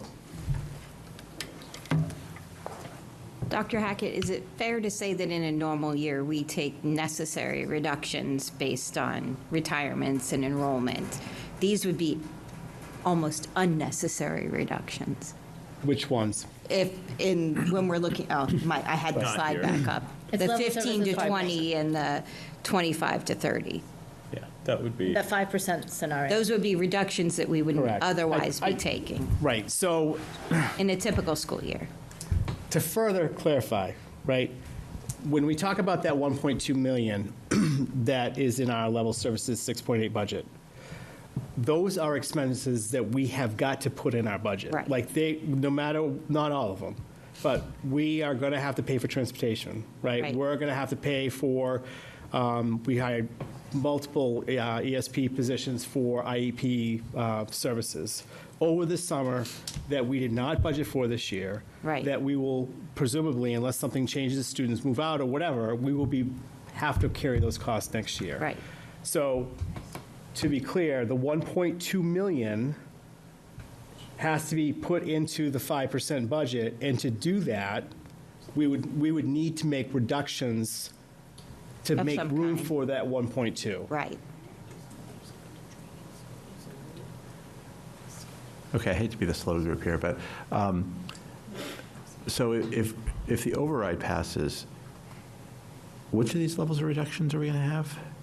Because I thought the override, Everything builds off we'll build off the 5%, right, which is inclusive of the 1.2 million worked back into the budget. So 1.2 is put back in. Well, a portion of the 1.2 has been budgeted in the 5% because they're costs that we're going to incur anyway. So those will have to be there. The 1.2 million with a successful override will allow us to restore some of that, but it may not be all of it. But the 1.2 generally is back in if there's an override? The 1.2 is back in if there's an Okay. override. Is the Town meeting is- votes it back in. Correct. Is the 837.9 back in? We don't get to 837 now. Oh, this is Yeah. this is their other slide. Yeah. Oh, got it. That's Got why it. we need to work from one. I Right. like Ms. Menardi's suggestion, if we just work from what we need. Right. And just, Well, and I mean, I'm not here to promote proposing that we get what we don't need. I mean, Yeah. I'm just saying this is the superintendent's budget, right? and from a communication working, I guess I'm thinking more about this from after the budget gets voted and the town has it, and then we're off and Right. running, right? And how are we going to communicate clearly we can't be putting out multiple documents and revisions is what I'm trying to stay away from. So, okay, were you gonna? No, I just want to make sure. So, Dr. Spencer, did we answer your question? Yes, so the question, in my thinking, yes, in the sense that this is only additions and subtractions. Sorry. I have a teacher voice, you're speaking loud enough. Yeah. Unfortunately, it's not a TV voice. Oh, yes, that's right, okay. So yes, my thinking was just that these are only additions to staff if the override passes. We're not going to have both reductions and additions. That's my The concern. reductions would already been taken. Yeah, so normal, Yes. so there will be no extraordinary There'd be no. reductions. No, sure. That's Correct, very correct, fair. yes, Okay. yeah. Because what I was going to say is, Necessary and unnecessary, extraordinary is better. to the point that Ms. Bergstrom made earlier, I mean, so one of the things I've struggled with, I only came on the committee 2 years ago, one of the things I've really struggled with is a lot of the enrollment projections, especially the ones that were in place when I got here, are not reflective of what's going on in our enrollment now, Today. right? So we got an updated set of enrollment projections, and I am even skeptical about some of the things that were in that report, which only came in, about a year ago now, just because there's a materially different picture that we're seeing. I mean, I think we all sort of follow things. There was some research out of BU that came a couple months ago, sort of on communities in the sort of inner suburbs of Boston, looking at, because Massachusetts has obviously some of the best data in the country. So they actually, it was a team of researchers at BU at the Wheelock Institute that basically looked at the enrollment predictions based on past data that they've collected at the state level for suburban communities, and basically those enrollment data are showing that there, if I remember correctly, I'd have to actually read it again, but I think that there's some kind of correlation with the median income of the community, and so if the median income is higher, the community is actually experiencing a higher rate of enrollment decline, which is fascinating for a variety of reasons that I won't get into. I'm a researcher naturally, so but that aside, across the Commonwealth, regardless, we're seeing enrollment decline. It's lower birth rates. It's people aren't moving as rapidly because of interest rates and cost of housing, and there's not housing being built. Like, I think Kids aren't being born. right. Kids aren't being born. Right. So I think to sort of answer your question, I think that we anticipate. I mean, at least I anticipate as a committee member. I can't speak for anybody else. Right. That we're going to continue to see either at best flat or even slight decline, which is going to necessitate reducing sections. Right. In some cases, which we've done. I mean, we have a Dr. 10 or Hackett 11. talks about this all the time, that even just since he came on board, we've had to reduce, 10 or 11 elementary At least sections. 11, So, it's the reality of where we're at. And we know based on where we're at right now. So Stephanie made the point earlier about kindergarten, the COVID kindergarten cohort. So I have a year after COVID kindergarten cohort kiddo. And I think that the real challenge with that is, there was this sort of weird process where, a bunch of kids got redshirted that year, and then that flowed into my son's year, and then the year behind that, some of the kids got redshirted. So there's sort of this weird bubble for a couple of years, and then we've seen more decline after that. So it's an interesting thing. It's hard to predict. I mean, again, to Ms. Bergstrom's point about sort of the assumptions built into the override model, I think one of the hardest things that I've struggled with is sort of like, how correct are some of these things? I mean, we try our best, right? But at the end of the day, there'll be some reality that unfolds over the next, 3 or 4 or 5 years. So The further, each time you get out a little further, Right. your reliability goes down. exactly, because we know. I mean, one of the Because things we could not have predicted COVID. No, we could not. And I mean, the other thing Or ESSER is, funding, which has helped get us Yeah. part of where we are. but like the town census, we have a sense of who's coming in, right? Because they tell us, if you have a kid that's under the age of 5, we sort of generally know to some extent how many kids are under the age of 5 in the community, and that allows us to do some predictions. So, If you want a transfer station ticket. yeah, exactly. If you buy your transfer If you buy a station transfer ticket. station ticket. Any is that enough info? Okay. I was going to ask if there were any other Other questions or questions. comments from community members? Anything?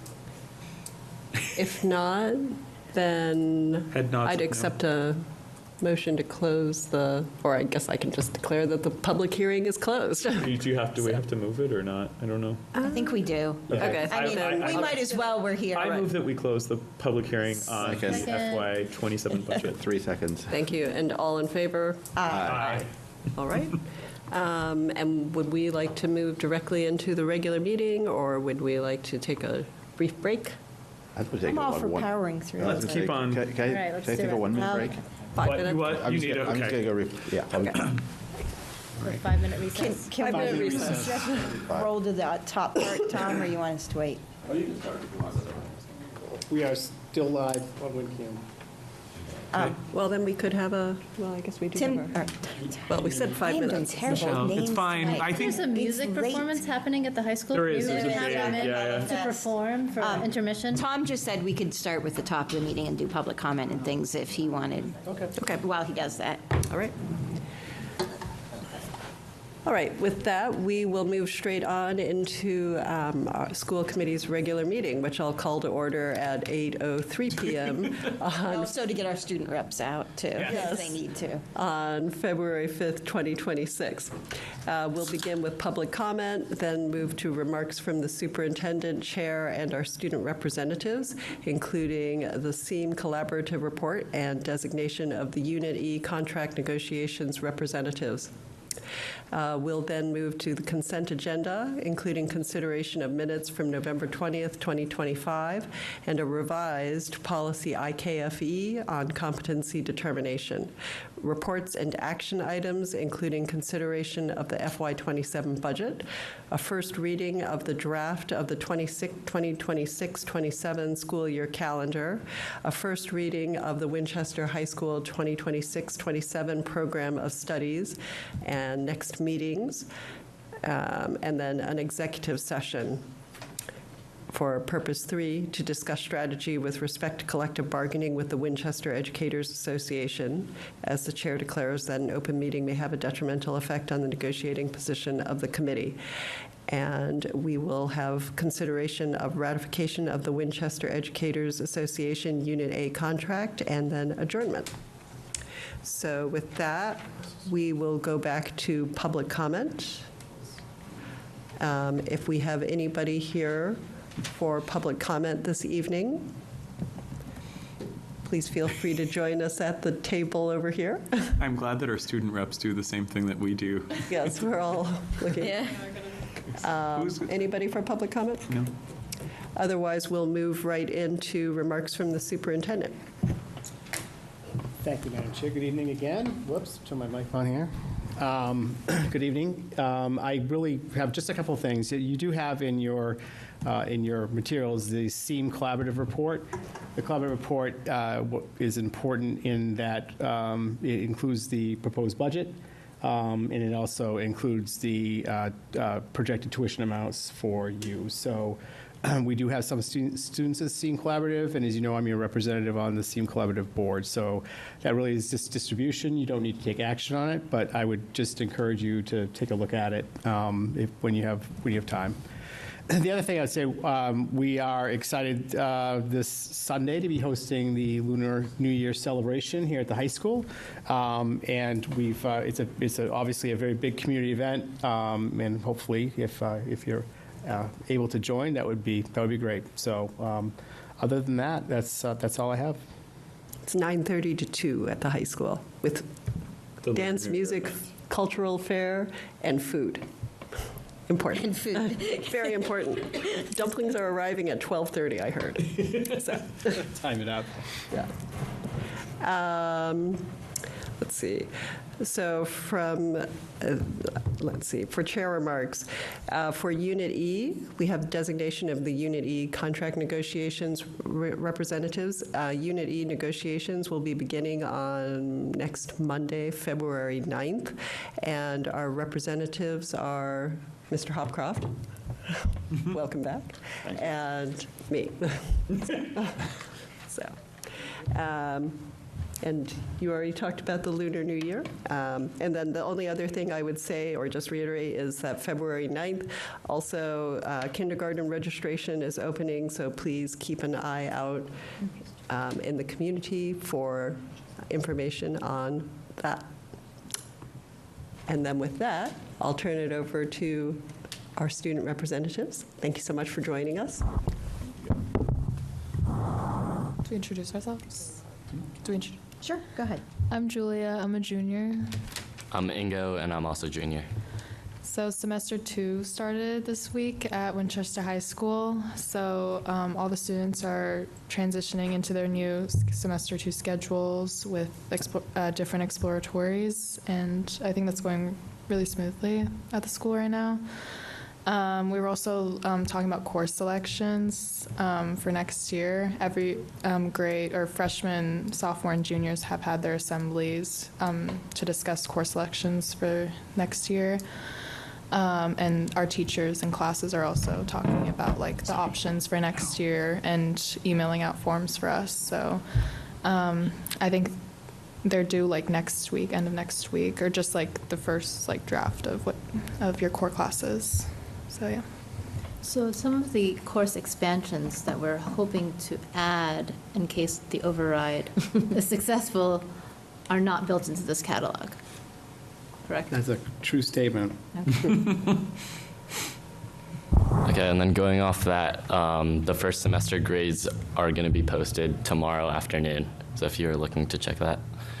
And then some important dates. There's the Acapella Fest on Friday, February 6th at 7 p.m. at the high school auditorium.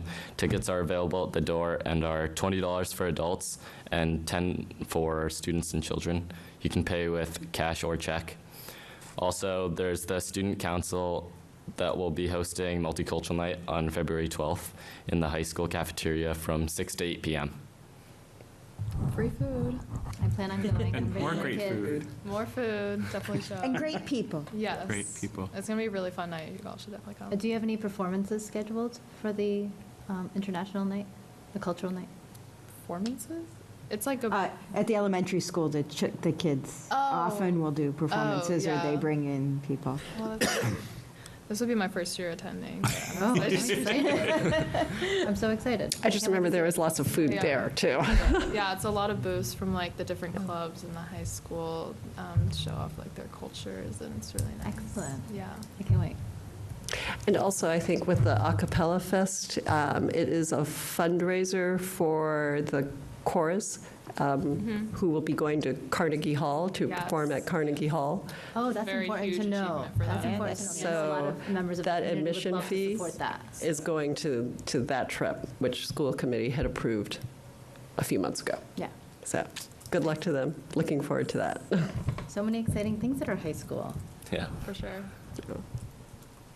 Any other questions or comments? No, to the thank you for representatives? Are coming. you excited to be choosing senior year courses? Holy smokes. Yeah. It's like so much more freedom, and like it's not just like, oh, I took chemistry sophomore year, so I take physics. It's like different, you know. But Are you worried, preview are you of worried you're going to college. be able to handle all that freedom? I know. I think it's gonna be good. I'm a little nervous about AP Bio because I think a lot of people want to take AP Bio, and right now there's only like 2 classes. Mhm. Right now, so that's the only thing I'm a little concerned. And so, as a follow-up to Ms. Minarji's question, while the focus would be, with a successful override with any high school positions, would to be to alleviate some of those pressures to begin with. So to be able to offer more sections so that more kids could get in. Yeah. Great, yeah. I remember you told us back in October how competitive it is to get Yeah. into certain classes because they're just, really like some really popular. and there aren't enough sections, and it starts with priority are with seniors, juniors, and our freshmen and sophomores just don't have opportunities to get into certain classes, so. Besides AP Bio, is there anything anyone else has been talking about that they're worried or concerned about getting into? I think AP Econ. Yeah. That So mostly AP The classes. econ. Talk that class. And you mentioned AP Poli-Sci is not offered? Oh yeah, like AP Gov. Yeah, That's, yeah. had a lot of friends talk about. Yeah, we should add that. Not this evening, please. Dr. Ellenema, we should add all about it. So wait, what, Can only work with what we've got. we have a list of these things. Yeah. I just figured while we were here, it was nice to hear from the kids. Yeah, no, I mean, We're we have, listening, so what just- I was saying is we have a list that we are happy to add to, so if you have other feedback of things, I know there's also been some interest in AP technology related classes. We talked about, was it a year ago, we were looking into potential new offerings, so. Maybe new like AP art classes. Too. Art. AP art, yeah, Art design, I think. or portfolio, and, yeah. I was just hearing great things about our art department. And we were just talking about AP while we were observing those great things today. Thank you. Yeah, so if you Thank want you so much, and- anytime you have other suggestions, please feel free to give them over to us, because Give them to me Sure. first, okay? Before you give them to them. They get a little carried away. us collectively. Especially but, this one. you know, yeah, I mean, Collective we. Oh, okay, all right. Collective we, we. Dr. Okay, I trust you as a collective. We moderate each other. All righty. And whenever, if you're welcome, of course, to stay all the way through, or whenever you need to leave to go do some work and stuff like that, don't worry. We appreciate your presence. So, thank you. With that, we'll move on to the consent agenda, which includes minutes from November 20th, 2025, and also revised policy IKFE, the competency determination, which we had voted, I think, December 18th. And I think this one includes, for the classes of 20, and Dr. Ellenema, maybe this is more for you, but for the classes of 2023 and 2024, you have a chance to come back. It includes language that is required. Yeah, okay. That was omitted. And they've always had the opportunity, when it was MCAS that was the bar, that we've had, first of all, we have very few students that aren't successful with that. Often it's students that have transferred in from another country or state or something that came in later. But this is their equivalent to that opportunity to come back and take the MCAS again if they hadn't passed it previously. And I guess my only question, just on reading that, was it said that when the school district is contacted by students from those classes, then they will go through the such and such process. But how does the word get out to them? We're working on doing a better job of collecting students' emails that are beyond their Winchester emails. Exactly. So that we can reach out. Exactly. So there's been a concerted effort to do that, and we've always tried. Again, our numbers are so small, it's very different than other districts. We try to reach out to their previous phone numbers or whatever there may be to kind of let them know, we certainly, our students are less than a handful. So we try to just keep bringing them back if that's what they need. Great, thank you. With that, I would extend thanks to those who were responsible for making the minutes and also for the excellent work on the competency determination. I'd be happy to move that we accept the consent agenda as presented. So moved. Second. And all in favor? Aye. Aye. Thank you, and the vote is unanimous on the consent agenda. So then we will move on to reports and action items, first of which is consideration of the FY27 budget. We had extensive discussion, I believe, in our public hearing, but Do you want to go through the deck again? No, I don't. I was going to say, what I heard is that we're going to present the town manager both budgets. Yes. Our I was- 5% budget and our override budget, understanding that he can- he may need the 5% budget to do the FY27 budget because there's no override, but with the knowledge that the budget we really need is the override budget. Could I make a recommendation to the chair, if the chair so accepts it? I think we can get through, because it's the first reading of the 26-27 calendar year, and it's pretty straightforward. And the program of studies is really a first reading, and the document itself is redlined for what the changes would be. The changes are fairly minimal, but there are some additional coursework, like AP cybersecurity is in there lovely. too. So, and then we can have high school administrative leadership come in at your next meeting if you have questions around that. So if you would be okay with that, then, because I think this discussion may go on a little longer than, I actually have been thinking about that, and then I forgot. it So, just struck me thank you. here. No, Thank I you for should have reminding picked up of on it that. before, so. So, yes, so those are both first readings, although perhaps we should take a look. We should bring up the 2026-27 school year calendar. So the calendar was previously distributed. Ms. Mayor, I don't know if you're able to link to it and project it.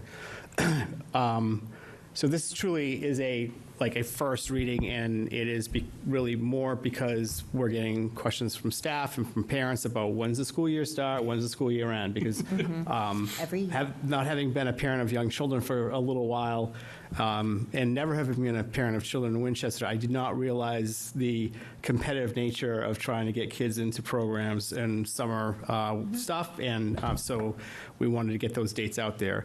What is not included in this calendar is our scheduled professional development early release days. We just kept them out because we're going to have conversations about where we think they should go. We have provided this to the union for them to just have, and they understand that this is truly just a first draft, and it is. I mean, we come back to school. Teachers come back on the 31st, and then September 1 is also a teacher day. No students, and then the first day of school for students would be Wednesday, 9/2.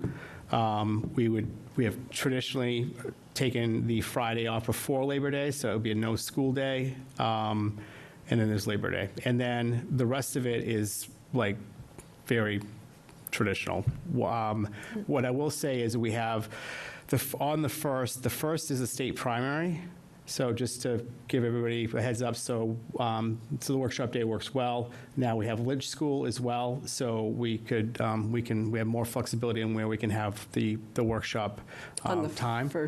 On the 1st. September 1st. On September 1. Okay. But again, that's up for discussion as to what the order of operations are for that. So, and then the 3rd is actually the state election, November 3rd. So those 2 days we've designated as workshop days. And currently in this proposal, the 3rd workshop day, the 4th workshop day is March 2nd, but that is just there as a placeholder because we've kind of always done it then. But that could change. So other than those things, I think the calendar is pretty solid and should look pretty familiar. There's not a lot of flexibility to do anything creative beyond that. There was one thing that did stand out to me. I stand corrected in just a second. I'm making a wager on what this is going to be. Me too. Little thing.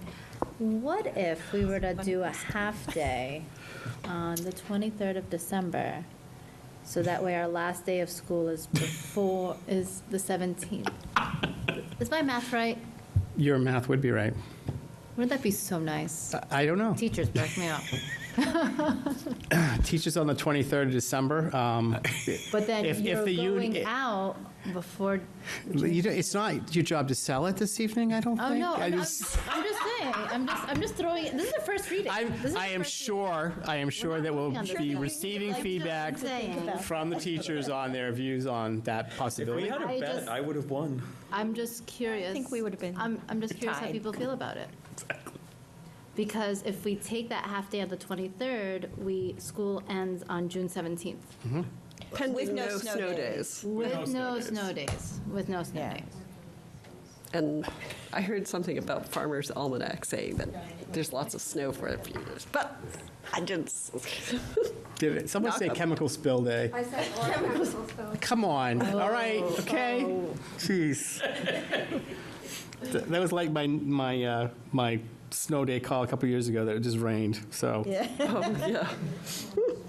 I remember. Stuff happens. Happens to the best. It just happens. A parent recently shed light on the fact that because we go until June, 75th this year, that they're saving on a week of summer camp. Excellent. So I like- guess you just I can't like win on people who either end. approach a glass half full, Miss Mignard. Yes. So, I don't know, I guess this is always a difficult task for the committee to take on, but just to consider, going half-day December 23rd. Exactly, and you've got union representatives here who have heard You that, get and out. I'm sure they'll have some of their own recommendations and suggestions. and- How do our student reps feel? Wait, I have a question. That'll be You're your bringing the senior kids year. into it? I'm sorry, they are entitled to a voice on this committee. Okay, all right.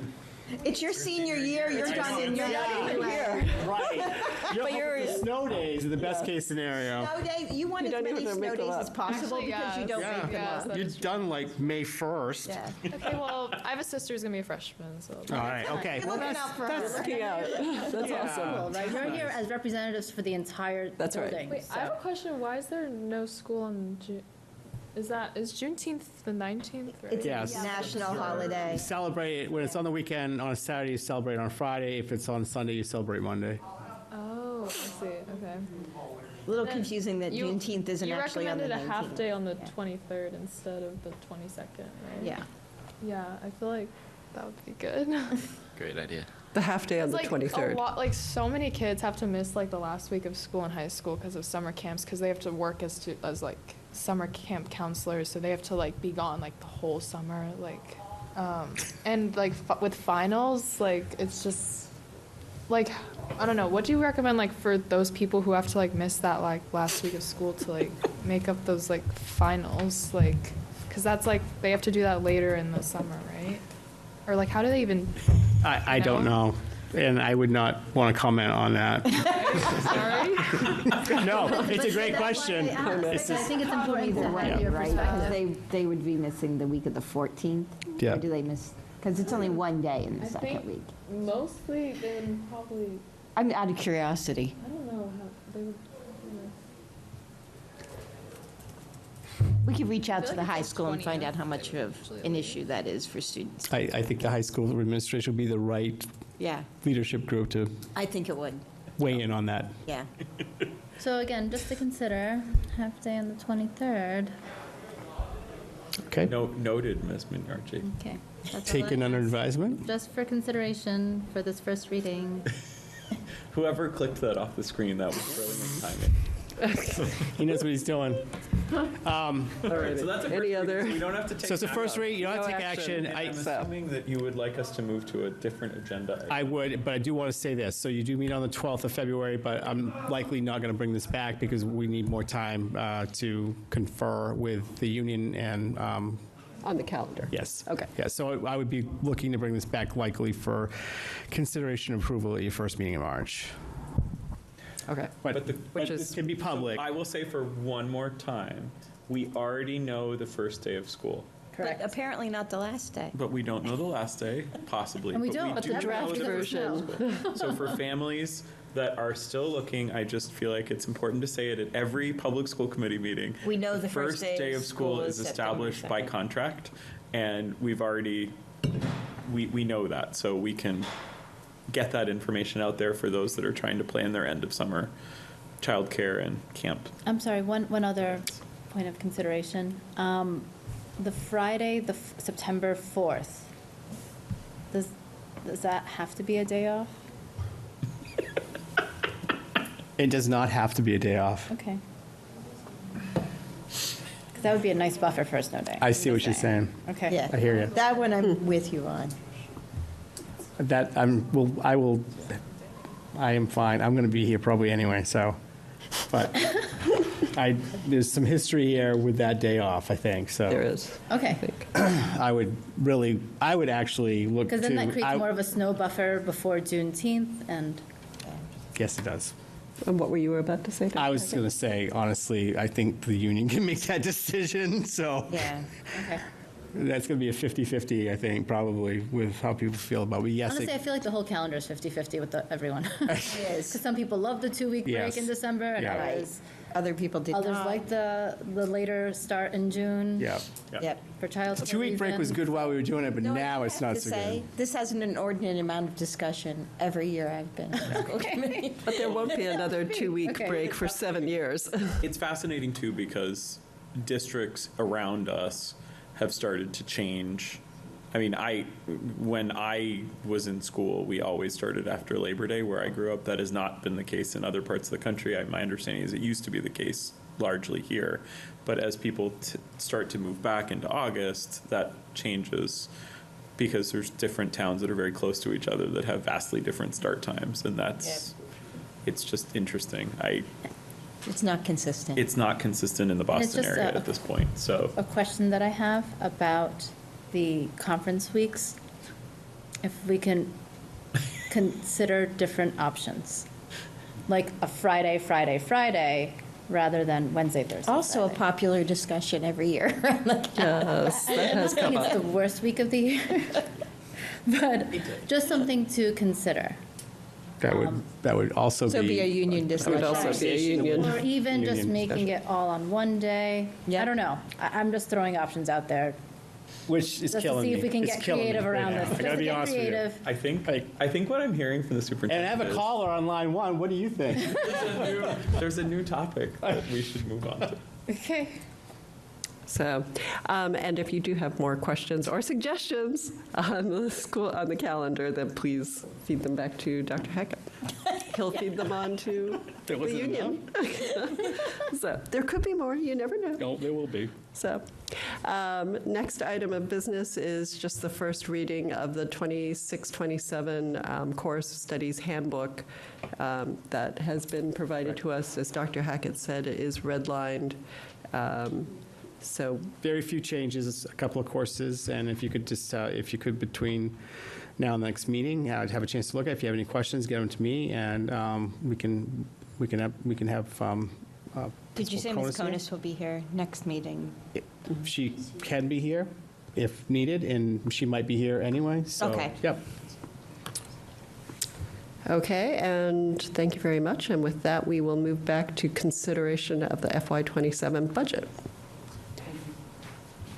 Or It's yours now. I was going to say, So we did have extensive discussion in the public hearing, unless we think that we need the presentation again, but maybe we do not. I would be happy to make a motion. Then- if the I committee was is just ready. going to ask if you were. We could move on to a motion. I am happy to move that we present to the town manager two budgets as represented on slide 5 of the deck and on slide 9 of the deck.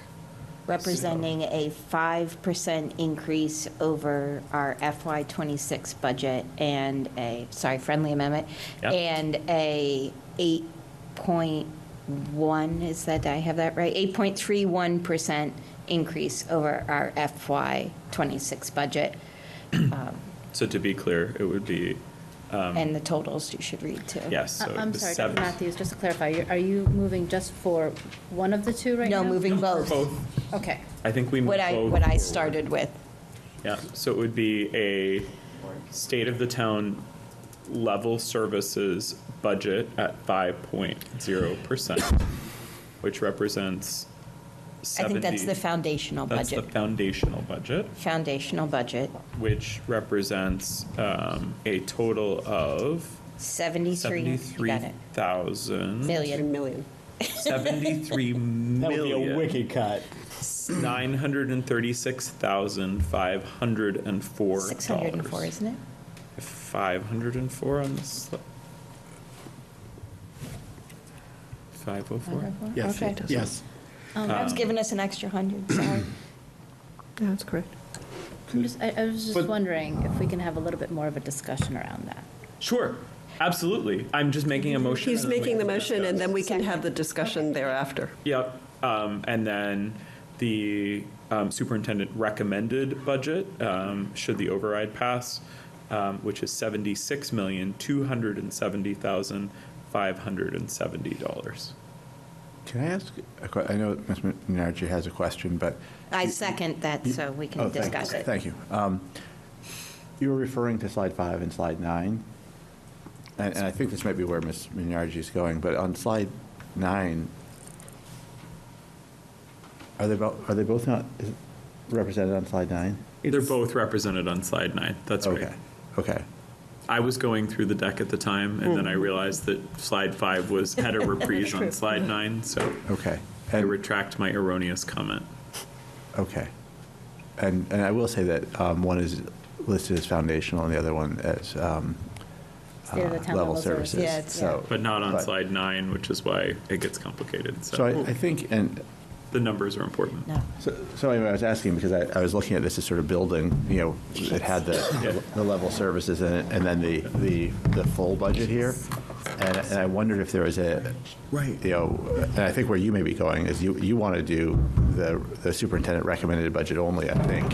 But I wonder if we might do that by saying what's represented on slide 9 is our recommendation is the superintendent's recommended budget. And there's kind of how we got here, as informational, but not as a recommendation of the committee. Right, because we would never recommend the 5%, right? So I think it goes back to the discussion that we were having at Budget Subcommittee the other night, though, that Right. Dr. Hackett was indicating that we have to deliver a budget to the town manager. Correct. Who's building a budget based on an FY27 budget that doesn't include an override.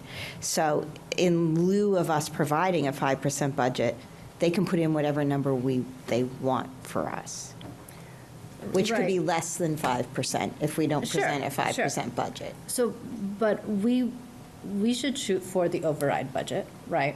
Right. Override fails, please, no, but we need to work from there down, I think right? I think slide 9 does this. If we say, to your point, our budget, our recommendation is the superintendent's recommended budget. And because the reality is that you might have to build, the town manager might have to build a budget based on something less, we've shown you what that less might look like.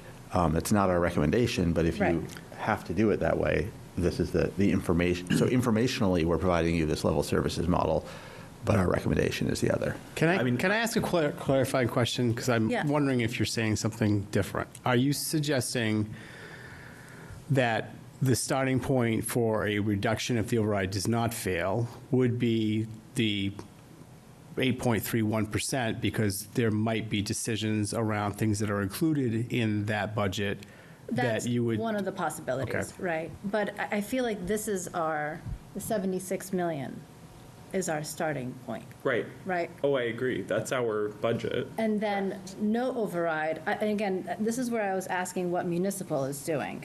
What is their no override scenario considering? Because that's where I feel like we need to sync up. I'm quite certain, but not 100% certain, that the town manager will be working with a budget that would be more in line with the free cash or more, the scenario. Because he reports directly to the select board, who has voted on free cash, right, 3 to 4. So I'm assuming he's going to need to work within that range. And Dr. Hackett, just structurally, the town manager can't produce a budget that is more than we have the ability to realistically fund, given the FY27, moment. at the current moment. He legally can't produce a budget that has more in it than we can legally fund from the revenues that the town is receiving. Is that correct? It is, and then it comes down to what are those projections and what model is it, right? Right. So, yes. I come back to the statement of values, that if we believe this is what is needed for the, basically, not extravagant level of operation, that it's confusing to recommend the 5% one. But it's understandable that they may need that information because they may have to, budget to a different number. And so, sharing our analysis makes sense informationally, but not wouldn't be the recommendation of the committee. Which is why I like your suggestion, Dr. Matthews, Right. that it's this slide that we present. And to be clear, I was not recommending that you recommend a 5% budget. I thought I heard that I thought the motion was to recommend two numbers, Right. It a is. 5%, and I am happy to amend the I mean, I that's. think that we all agree that we should send the superintendent's budget as an override budget. Is that? Correct. Yes, I think what I'm What- trying to say is, so where I'm going is, and I want to find a wording that we can all be comfortable with, because what I don't want is for the town manager's budget to unnecessarily, because of, because to Ms. Bergstrom's point, if you really think about it, right, it's not that we don't have the cash to fund an FY27 budget even at that level, right? So would it violate the select board's reserve policy? Possibly, right? Is that impossible to do? No. The town meeting could vote, to put as much money in as long as we have it to spend, even if it's dwindling our reserves down to 0%, right? Right. So I think that, to your point, what I want to be very clear about is that I'm taking on board what was communicated at the budget summit, right? So, I want to be very clear that in my mind, and I think it seems like there's a consensus on the committee, that 76,270,570 is the number we wish to see, right? I think we also need to, as part of that communication, make it clear to the town manager that we are hoping that he at least develops two things in parallel, one that reflects a no override scenario and one that reflects an override scenario. But the challenge is that based on reviewing the deck, right, what was communicated to us is not what we believe to be the no override scenario budget, right? The maximum. Thank you both. Good night. Have a good night. Good luck. That with would be everything. that 3.81. Right, and I just want to be super clear, especially if he's developing it, depending on which. So my understanding is, I believe that last time there were two budgets presented by the town manager when we were going into a spring override. I could be wrong. I'm trying to That's correct. bring my own recall of, because it was right when we moved here. So I want to say that we support that. I don't, as a member of the committee, I don't support a single budget that does not reflect the override request being the thing that goes forward, because I think the challenge that I have with that, right, is that ultimately the input that's going to have downstream effects after the override vote, I don't want it to be artificially constrained because of the fact the override vote hasn't taken place yet, right? So that we essentially end up with 3 point whatever it was. But even the right? 5% is not acceptable. It is not, right? But Correct. I want to make sure that we communicate that we don't want anything else that we've presented in the event of an override failure. So we clearly do not want 3.81%, and we clearly do not want 2.23%. So what if, Not only don't want, we will not accept and will not bring to We would town not meeting bring such a thing to town anything. meeting. Right. so probably best course of action is the town manager is going to do what the town manager is going to do. I'm sensitive to it because I also don't want the perception to be that we present or provide an Right. 8% budget and he has to cut it to 4 because he doesn't like schools, right? Right. I mean, that's not the case. Correct. So we could be clear in that communication.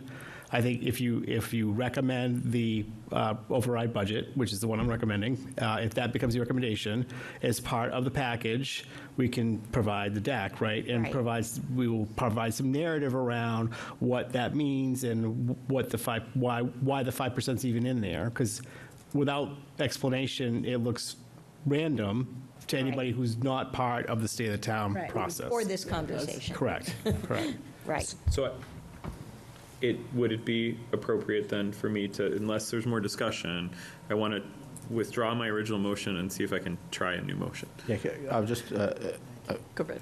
let me throw out one thought. I think it's kind of what you're going to say, but, because I think I had said slide 9 had both things on it. Right. But I realize now that there's actually a benefit of slide 5.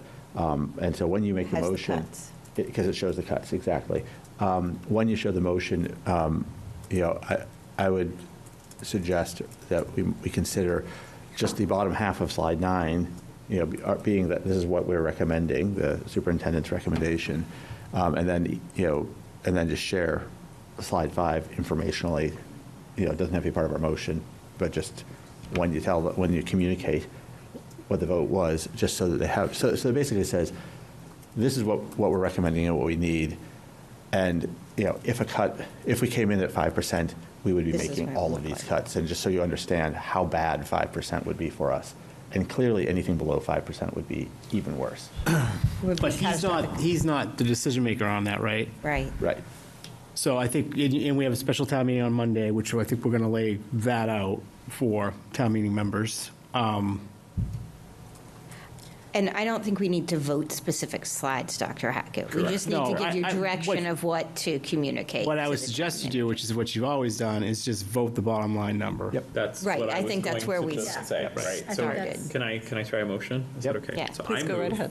That the Well, school. we retracted your original. Yes, so I've retracted as long as that's Yes. procedurally acceptable. So I'd like to make a new motion that the school committee accept and forward on to the town manager the superintendent's recommended budget for FY27 of $76,270,570.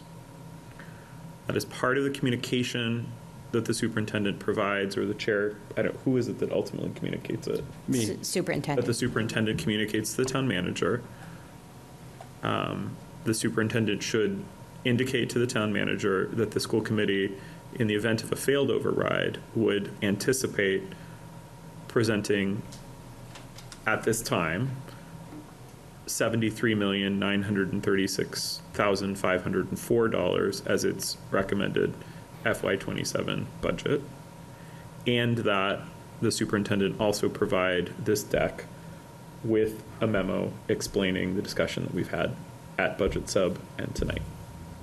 So I- I feel like there's a lot of specificity in there that I might want to Yeah. give the superintendent more I was just gonna flexibility. I think you need to give yourselves more flexibility, Right. Yeah. potentially. Like, I think providing the deck, I don't think you need to lock into the 5% and probably wouldn't want to at this point. I think you provide your recommended budget of the 8.31%, and then we can provide through the narrative, I've heard the Yeah. feedback, right? Well, provide the narrative around how we got there, what that 5% means, what the 6.8% means, so that there's a clear picture of the pathway that you took to get here, and then we'll see where things go. So if it- Because the 5% is not a random number either. We didn't pick the 5% as our number That's true. either. The Correct. 5% was directed to us from the select board through the state of the town And committee. assuming a successful Right, override. right. Right? I mean, the Either five- way, That so- model was all right. built around an override. Well, right, but So our the override 5%. number is even higher than 5%. So that doesn't But even that was, follow. that was the 5% being the level service number to Just for- start from. Just to Right. start that calculation. In an Right. unsuccessful override, it's slide 5 and potentially slide 6, because that is the discussion that's the framing of the discussion around how much free cash is the select board, FinCom, willing to use to fund FY27. So that's where they'll be starting from Well, potentially. right, but I think we're saying our communication is even in the event of a failed Yes. override, we need to maintain level services, which would be 5%. I think that you don't need to Our say. level service is actually at 6.8. Yeah. So can we, That's our I level would service. suggest that we're over, I think. That's why I we- think the flexibility is important. Yeah, and I think, exactly, I Yes. think Right. me, and maybe now you, and maybe it's my fault, are overthinking it. yeah. Yeah, I would say so. Right. Yeah. So I think you recommend the override budget, the 8.31%, we'll provide the narrative, provide the backup, and then we move on. And then I'll work directly with the town manager on trying to make sure, because we're clearly going to be, I'll be aligned with him in terms of the messaging around this, right? We both recognize this is a challenging fiscal year, and this is a challenging exercise. So I think for clarity's sake, I think that's probably the best way to go. And then we'll just provide the backup. So we would amend the motion to. Happy to withdraw and make that Well, and so the new motion will be just this number. basically. $76,270,570 with backup. Maybe we need to just take a little bit more of a. Dr. Wait a minute. Dr. Hackett, what do you need to do your job? I just need you to pick a number. Just one. Yeah, which I think There we go. was what you were about to get to. I think he is going to do the number, but I don't think we have to have with backup in the motion. That's what I was- I think we could that's- just say, but I- just this Just number. the number. and Full stop, Yeah. and then he knows from this conversation that we'd like him to send backup as well. Or communicate. All I want to be You were sure doing a good job, Dr. Matthews. Yes. All I want to be sure of, Going. I just want to be 100% sure that it is not miscommunicated, that, the town manager obviously has leverage, has discretion to do what he wants with the number that he presents to FinCom. But I just want to be extra super clear, and the reason why I was trying to add that specificity is I don't want there to be an assumption that any number on here, especially 3.81% or 2.23%, are things that we would bring to town meeting when the time comes. So how after about we- this? How about I draft up the communication, and then I send it to all of you, and you can contact me directly if you have some feedback and some Awesome. suggestions. Okay. Because it is your budget. Right. Yeah. Right. So I move that we accept the school committee's recommended budget for FY '27 is $76,270,570, which represents the superintendent's recommended budget, and that the superintendent draft a communication. Second. All in favor? Aye. Aye. And the vote is unanimous on the superintendent's recommended budget.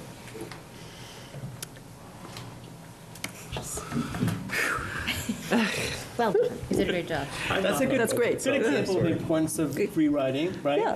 It's the writing process. Editing. so, Yeah, that's right.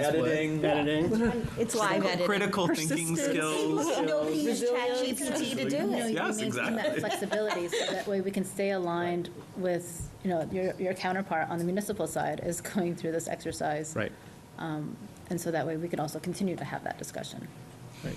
And we will be having this discussion, override, no override, up until May. Yep. Yeah. Correct. Well, March. Oh, Well, No, Sorry, May. the- No, we After will- the override. No, we will keep 2 behind years you. it's been All the way up through May. I was going to say. We've shuttled Hopefully we can diplomacy get that between done a little rooms. sooner. Yes. We are so Town close to floor. on time. Town meeting floor. Next meeting will be February 12th, 6:30 PM, and then executive session. Since I know that we have, Let her finish. sorry. To discuss strategy with respect to collective bargaining with the Winchester Educators Association, as the chair declares that an open meeting may have a detrimental effect on the negotiating position of the committee. Before you move it, can I just ask the question, at the risk of getting us out of here sooner? You've been updated regularly on the process. You've had you've had strong representation from the committee. You know what the MOA looks like. If you feel the need to go into executive session to discuss, clarify questions around the MOA language, if you don't feel the need to do that, then that's the only item for executive session, is my point. Okay. I'm happy to make a motion if people are It not appears- in need of an executive session. I think we're all set. Yes. Okay. Given that I was there. So in that case, I would move that we accept the ratified Unit A contract with the Winchester Educators Association. Second. All in favor? Aye. Aye. And the vote is unanimous. Thank you so much. Thank you. It's worth doing it. This is the name. Education. I don't know why it's in there, yeah. I call you Oh, no, guys it's WIA. That's Is what that you picked okay? up on? Is WIA okay? She is always, yes. Pick up on if you don't say educator. Okay. I mean, education. Education. Education. Okay, I believe that might be my fault, so. Are you guys WEA or WIA? WEA. I'm sorry, I've been calling you We WIA. is the record company, Warner Yeah. Brothers Electric. Oh, Oh, funny. All right. I call them Leo when they make me upset. Yes. So thank you very much to the Thank you representatives for from the persisting through our WEA. budget discussion, friends. So thank you very much for the participation of the WEA in the Unit A negotiations, and then also to the school committee representatives, Ms. Minyarji, Ms. Bergstrom, and me. So- And our chair. and Dr. Hackett, Mr. Marin, and Ms. Kingdom.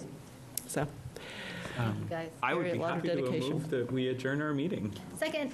all in favor? Aye. Aye, and the vote is unanimous. We're adjourned at 8:51 PM. Thanks, Win.